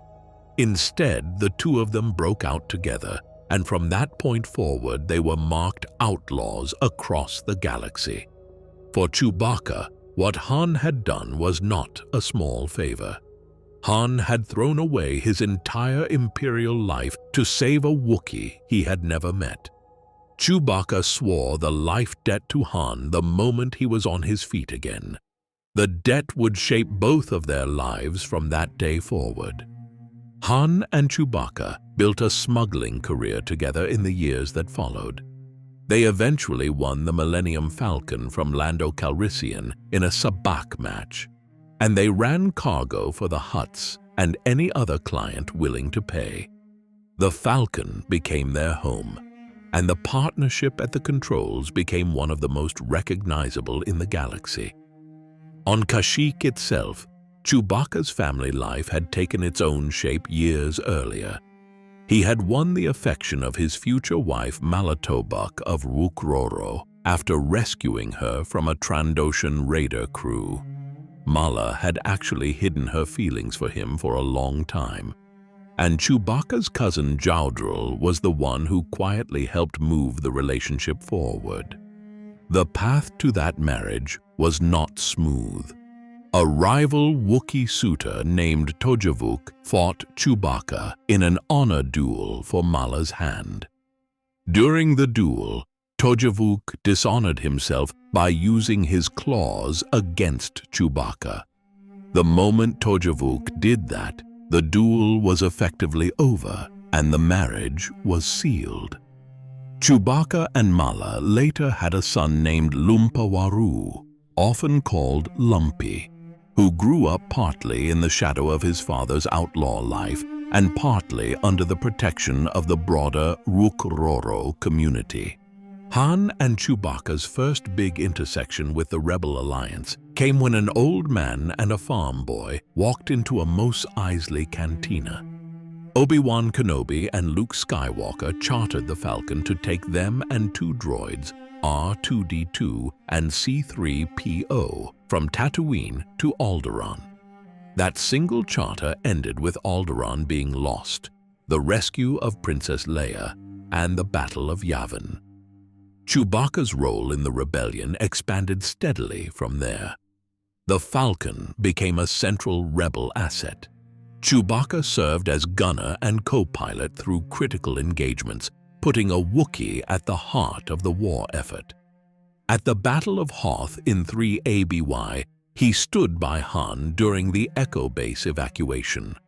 During the Cloud City sequence and the carbon freezing of Han, Chewbacca had to carry a disassembled C-3PO in pieces strapped to his back, a moment that became iconic in galactic culture. When Han was rescued from Jabba the Hutt's palace on Tatooine in 4 ABY, Chewbacca was central to the entire operation, used as bait through a fake bounty handover and as muscle in the sail barge fight. At the Battle of Endor that same year, he fought alongside Han and Leia on the Forest Moon, helped seize the shield generator bunker, and famously hijacked an Imperial AT-ST Walker during the ground assault. Through all of it, Chewbacca stayed connected to his family. He made periodic dangerous returns to the Rosha Canopy for Life Day, sometimes risking Imperial capture just to spend the holiday with Mala, Lumpy, and his father Atichitkuk at the Tree of Life. Imperial authorities never stopped trying to recapture him. Bounty hunters and Trandoshan crews kept hunting him throughout his career. The combination of Han's piloting and Chewbacca's own combat skills shut down attempt after attempt. At the moment Emperor Palpatine fell at the Battle of Endor, Chewbacca was a rebel hero, an Imperial outlaw, a resistance icon for every Wookiee still in chains, and a husband and father of a family still living on occupied Kashyyyk, all at the same time. Few figures in galactic history have ever carried that many overlapping identities at once. And the second the rebel victory cracked the foundation of the Empire, Han and Chewbacca knew exactly what was coming next. After almost 20 years of waiting, It was finally time to go home.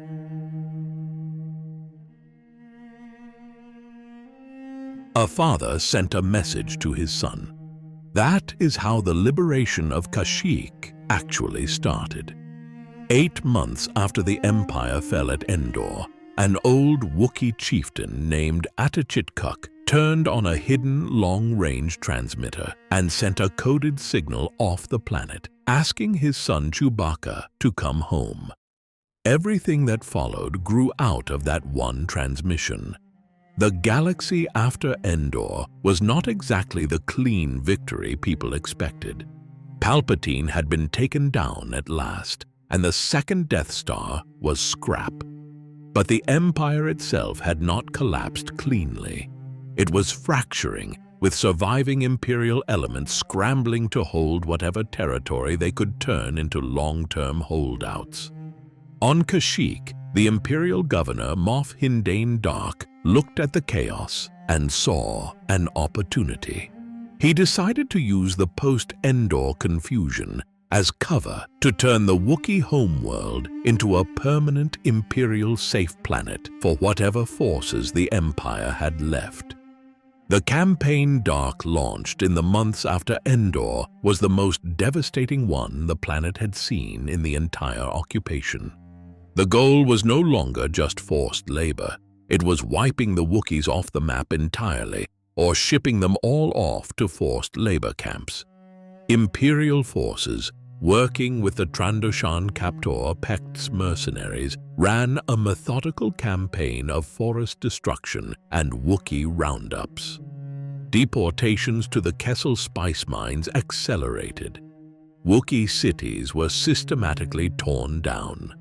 The government tree of Kashyyyk and the city of Kapitanochon were among the first major sites to be devastated. Within a few days, thousands of Wookiees had been captured or lost.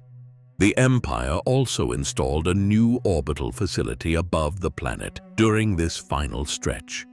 They called it the Avatar Orbital Platform. The platform served as the central command and processing center for shipping captives off-world. It was the keystone of the entire operation, and as long as it was up there, the captures kept rolling. That was when Czerka got on the transmitter. Chewbacca's father had been a respected elder for as long as anyone in Rookroro could remember, and by this point he was one of the senior leaders of the Wookiee resistance. He sent the signal 8 months after Endor. Chewbacca received it and immediately took the message to Rebel Alliance Command, asking for a strike force. The Alliance turned him down. The rebellion was overstretched, dealing with Imperial holdouts across the galaxy, and they were not ready to open a brand new front on Kashyyyk. Han Solo refused to accept that answer. He and Chewbacca decided to fly to Kashyyyk on their own aboard the Millennium Falcon, breaking the Imperial blockade with whatever speed and trickery the Falcon could pull off. The Imperial communications jammers in orbit and on the surface had been running at maximum power throughout the campaign, scrambling any rebel signal that tried to call for help from the planet. So the mission had a built-in objective from the start. Take down the jammers, then call in the Alliance properly. When the Falcon punched through the blockade, Han and Chewbacca went to work fast. They hit several Trandoshan patrols and freed a small group of captured Wookiees. Working with their newly freed allies, they retook the city of Kapitanochon, which had been heavily damaged. There appeared to be only one survivor inside, a Wookiee named Bacca. Han and Chewbacca, alongside the freed Wookiees, started rebuilding the government tree at Kapitanochon, holding the position against multiple Imperial counterattacks from a nearby Imperial base. Bacca turned out to be a problem. He had been working with the Empire the entire time, and he intentionally fed Han and Chewbacca bad information. He told them the planet's communications jammers were stationed in the city of Okikuti, which would have made entering Okikuti the obvious next move. Except Okikuti was a trap. Han and Chewbacca walked in expecting jammers and found Moff Dark's forces closing on the gates instead, with no easy way out. The two of them had to cut through the Rosha trees to a nearby river just to escape. What happened next is one of the moments that captures exactly what the Wookiees were like when they were free to fight on their own ground. Han, Chewbacca, and the freed Wookiees built improvised sea ships out of Rosha wood right there in the canopy and escaped down the river to the city of Chenachochan. Along the way, they took out several Imperial sea frigates that came at them on the water. The Wookiees had just turned the trees, the river, and their own engineering knowledge into a working naval campaign in the middle of an enemy occupation. From Chenachochan, the team raided an Imperial walker depot at Tunatutikan and seized AT-AT walkers for themselves. They linked up with a Wookiee warrior named Shorin, a senior resistance leader who had been operating on the planet for years. With Shorin in the mix, the combined force used the captured Imperial walkers and additional cruisers to attack the actual Imperial signal jammers and take them down. The blockade was finally cracked. Han transmitted directly to Rebel Alliance Command the moment the jammers fell. Lando Calrissian received the message, and he immediately started organizing off-world reinforcements to break the Imperial hold over Kashyyyk for good. While they waited for that response, Chewbacca handled the Bacca situation himself. The traitor was confronted and removed by Chewbacca personally, ending the betrayal that had nearly sunk the operation. Wookiee honor demanded direct retribution, and the chieftain's own son delivered it. Shorin and Chewbacca worked out the next phase of the strategic plan together. Moff Dark could not be allowed any safe haven on the planet. The Trandoshan Captor cruise had to be cleared out completely, and the Avatar orbital platform itself had to be destroyed, because as long as it was running above the planet, the Empire could keep shipping Wookiees off-world no matter what was happening on the ground. Then the cavalry arrived.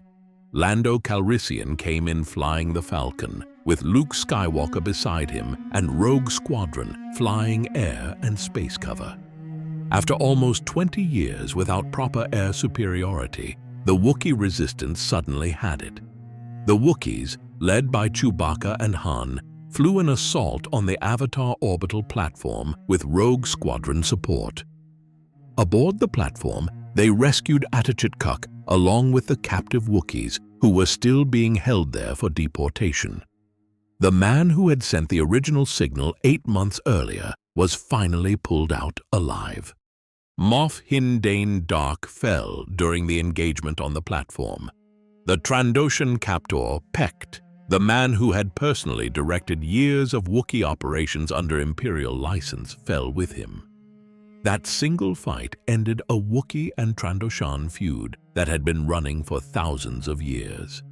Han and Chewbacca then blew the Avatar orbital platform's main reactor, vaporizing the entire orbital structure that had been serving as the Empire's hub above Kashyyyk. The fight in space happened at the same time. The New Republic 3rd Battle Group under Admiral Gyal Akbar arrived from Bothan space, running into Imperial forces in the Kashyyyk system, commanded by Grand Admiral Pakati Sin aboard his flagship Seluth. Bothan agents had been busy in the lead-up. They had sabotaged 2 of Sin's interdictor cruisers, and additional Bothan operatives had impersonated aides of Imperial Admiral Troyton Teradok, sending Sin false messages claiming that the reinforcements he was counting on from the greater Pluriad sector were already inbound. Sin walked into a textbook crossfire trap. Akbar's flagship Home 1 and Captain Verak's Maria caught the Seluth in overlapping proton torpedo barrages. the bridge of the Saleuth was vaporized, and Grand Admiral Sin fell with his ship, his entire battle plan undone by his own underestimation of Akbar and the work Bothan intelligence had quietly done weeks earlier.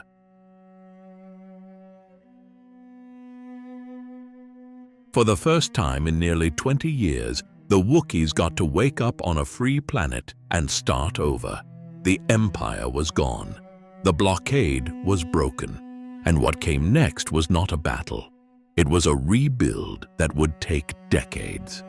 After the liberation of Kashyyyk in 4 ABY, the Wookiees turned to the long task of repairing a homeworld that had been industrialized, burned, and hollowed out under Imperial rule. Forest regrowth alone was a multi-decade project. The species also rediscovered traditions the Empire had spent 20 years trying to erase. Hertaic ceremonies were openly held again. The Tree of Life resumed its public role in Life Day celebrations. The holiday took on a new layer of meaning during this period. It still honored family, joy, and harmony. But now it also openly celebrated freedom and the survival of Wookiee culture through the dark times. By 7 ABY, Chewbacca had settled down for stretches of time in a Kashyyyk village, led by a female Wookiee chief named Kashyyyk. He was balancing two lives at this point: time on Kashyyyk with his family, and an ongoing partnership with Han Solo and the New Republic. His family unit on the planet became a fixed point. It included his wife Malatobak, his son Lumpawaru, now an adult and increasingly active in Wookiee security and resistance leadership, and his elder father Atachitkok, the chieftain whose distress call had triggered the entire liberation a few years earlier.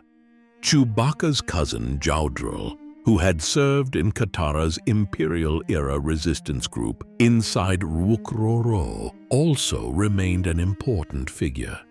She helped knit the former resistance veterans together with the new diplomatic class of Wookiee leaders working alongside the New Republic.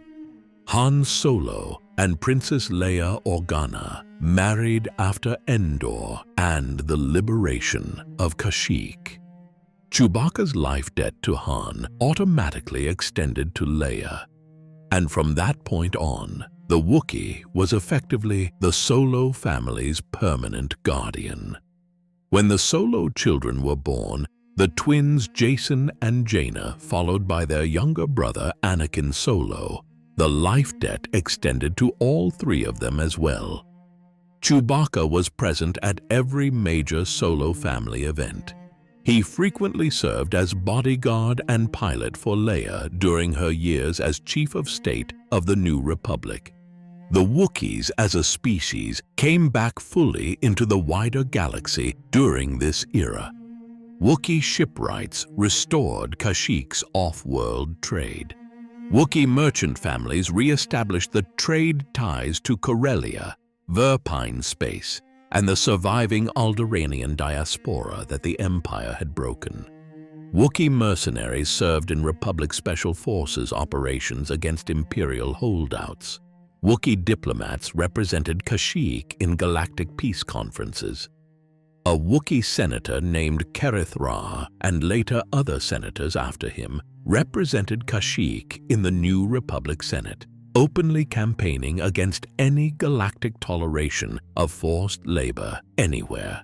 Tarful survived into the New Republic era and became a venerated elder statesman, widely honored as a symbol of the Wookiees' refusal to break under Imperial pressure.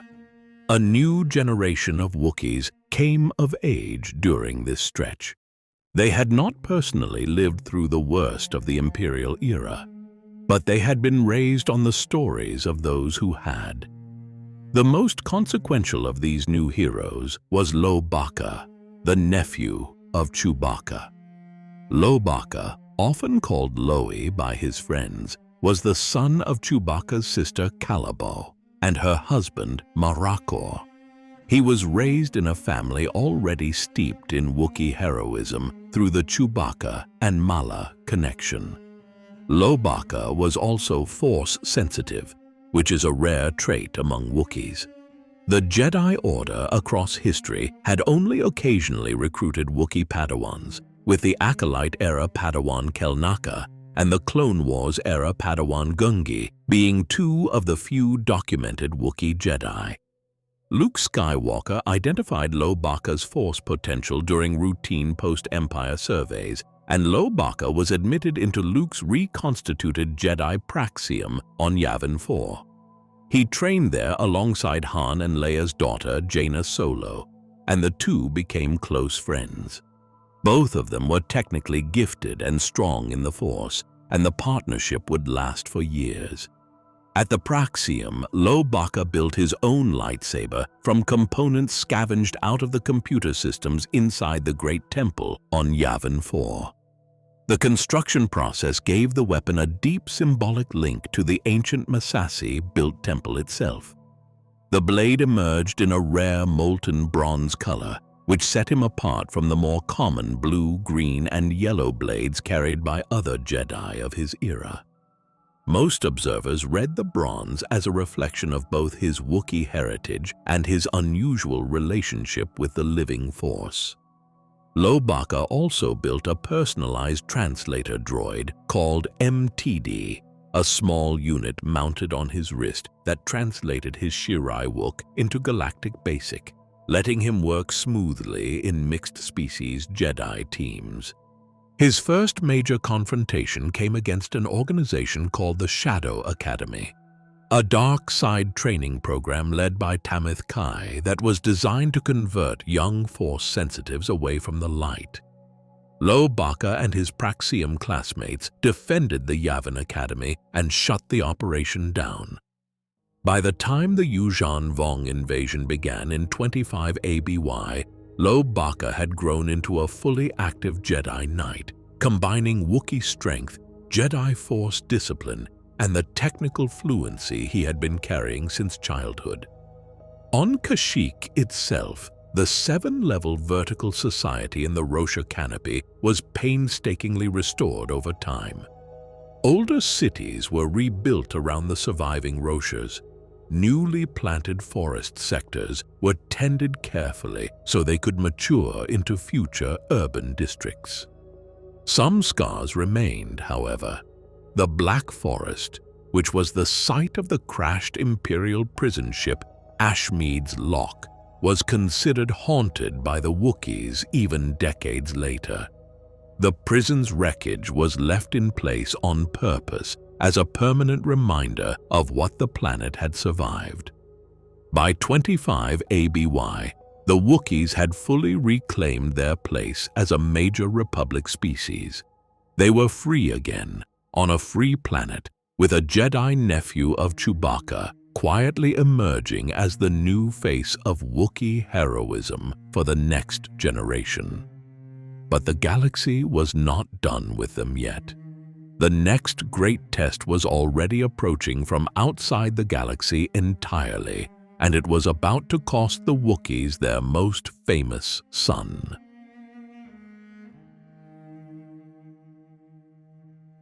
In 25 ABY, something showed up in the galaxy that did not belong there. They were called the Yuuzhan Vong. They came from beyond the known galaxy entirely. Their technology was built from living organisms instead of machines. Their warriors were biotechnological, and they held the Force itself in religious contempt. They were unlike anything Republic, Empire, or Jedi had ever faced, and the war they brought with them would cost the Wookiees the most famous son they ever produced. The Yuuzhan Vong had been infiltrating the galaxy for years before the open invasion. Agents like Nom Anor had been quietly stirring up regional conflicts, and biological weapons like the Kum Spore had been prepared for use against the New Republic's leadership and the Jedi. The Praetorite Vong, the leading faction of the early invasion, set up forward bases, and prepped multiple outer rim systems for full Yuuzhan Vong colonization. Almost nobody in Republic space knew it was happening. Then came the moment that changed everything for the Wookiees. Lando Calrissian, who was running an industrial venture on the planet Dubrilion, asked Han Solo to make a quick cargo run to the nearby world of Cernpedal. Han brought his teenage son Anakin Solo along for some father and son time. Chewbacca came with them aboard the Millennium Falcon, the same ship the three of them had been flying together for years. It was supposed to be a routine job. When the Falcon arrived at Cernpedal, something was very wrong. The planet's small moon Dobido was sitting abnormally close in the sky, far larger than it should have been at any natural orbital distance. The cargo offload got interrupted by panicked locals stealing supplies. Han ran sensor sweeps and figured out what was happening. Something on the surface was actively pulling Dobido's moon down out of orbit toward the planet itself. Anakin Solo volunteered to investigate the source with the local mayor, while Han and Chewbacca began the urgent evacuation of as many citizens as the Falcon could carry. The estimated time until the moon hit the surface was about 7 hours. The mechanism doing the pulling was a Yuuzhan Vong biological weapon called a Dovan Basal, a creature with the natural ability to manipulate gravity at planetary scale. The Vong called the maneuver Yogan's Core, a doctrine of dropping a planet's own moon onto its surface to maximize destruction. Praetorite Vong Commander Dagara was running it at Nom Anor's suggestion, and the entire system had been rigged as bait to draw New Republic ships into an ambush. As the moon fell faster and the atmosphere itself began to scream, Han, Chewbacca, and the eventually returned Anakin Solo crammed citizens onto the Falcon in waves. They evacuated thousands of people in those waves, but thousands more were still desperate to board. During the final boarding sprint, debris and falling structures knocked Anakin Solo unconscious. Chewbacca, true to his life debt, raced back into the storm and recovered the boy, carrying him bodily back toward the ship. Chewbacca delivered the unconscious Anakin to the Falcon, but in the process, the catastrophic winds caused by the moon's atmospheric entry knocked the Wookiee down at the boarding ramp. Anakin, now back at the controls, faced an impossible decision. The Falcon could no longer wait for Chewbacca without endangering everyone on board, including the rescued evacuees and Han himself, who was unconscious below deck. Anakin made the call. He pushed the throttle forward and pulled the Falcon away from Cernpedal at maximum thrust, leaving Chewbacca alone on the surface. It was a decision that would haunt him and Han for the rest of their lives. Chewbacca stood his ground on the surface as Dobido descended. With the wind tearing across the failing planet and the sky filled with falling rock, the Wookiee howled defiantly into the void at the immense moon as it crashed. He never ran from it, he never cowered from it, and he did not hide. He stood there and faced what was coming with his head up. Chewbacca was lost the instant the moon struck Cernpedal. The planet itself was completely shattered in the impact, its debris drawn off by the Dovan Basal infrastructure to feed a Yuuzhan Vong world ship. There would be no body to recover. There would be no grave to fill. The loss of Chewbacca was the first time a major original trilogy hero was permanently taken from the Star Wars story. It was a deliberate creative decision by the new Jedi Order editorial team to mark the new era as one where no character, not even an icon, was safe. 6 months after Cernpedal, Chewie's closest family and friends gathered on the outskirts of Rookroro for the formal Wookiee funeral. The absence of a body meant the service had to be ceremonial. The eulogy was given by a Wookiee named Ralrachin, and in a rare cultural choice, he delivered it in Galactic Basic Standard so that every non-Wookiee guest in attendance could understand and share the moment. Rakatan traced Chewbacca's entire life across the eulogy. Lando Calrissian could not attend, having been trapped near Obroa Sky when the Yuuzhan Vong took the system.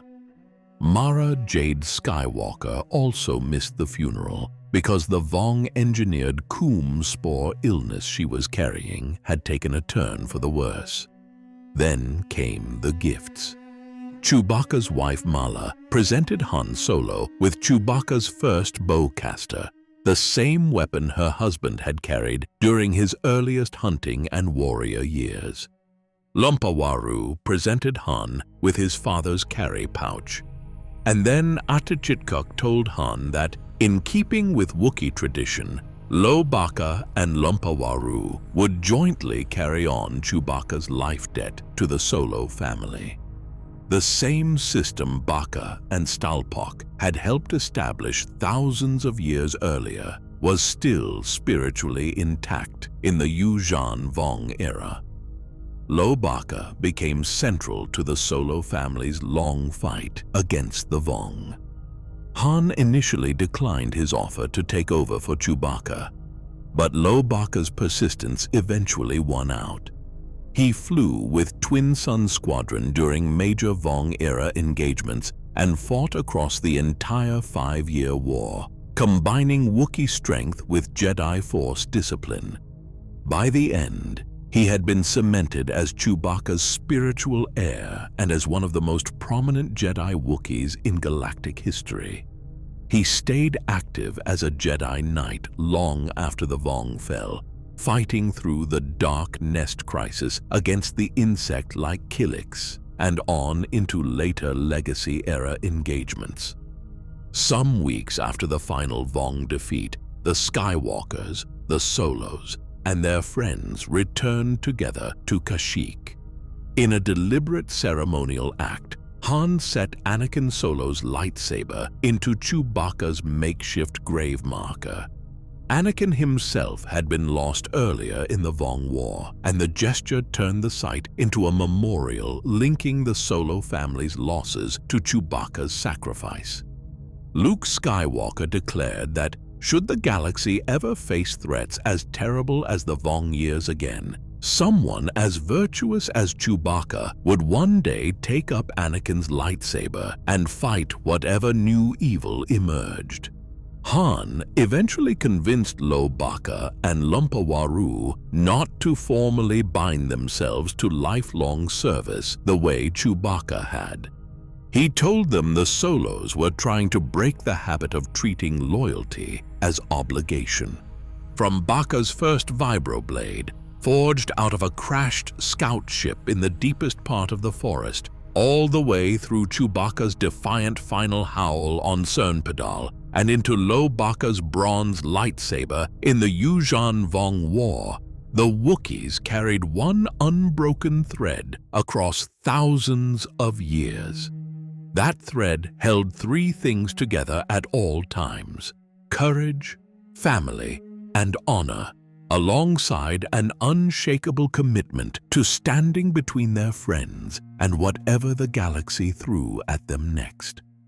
Across 2 million years of evolution, tens of thousands of years of Rakatan terraforming, and 4,000 years of struggle against Czerka, the Empire, and the Yuuzhan Vong, the Wookiees of Kashyyyk remained, at the end of every chapter, exactly what they began as: the people of the trees.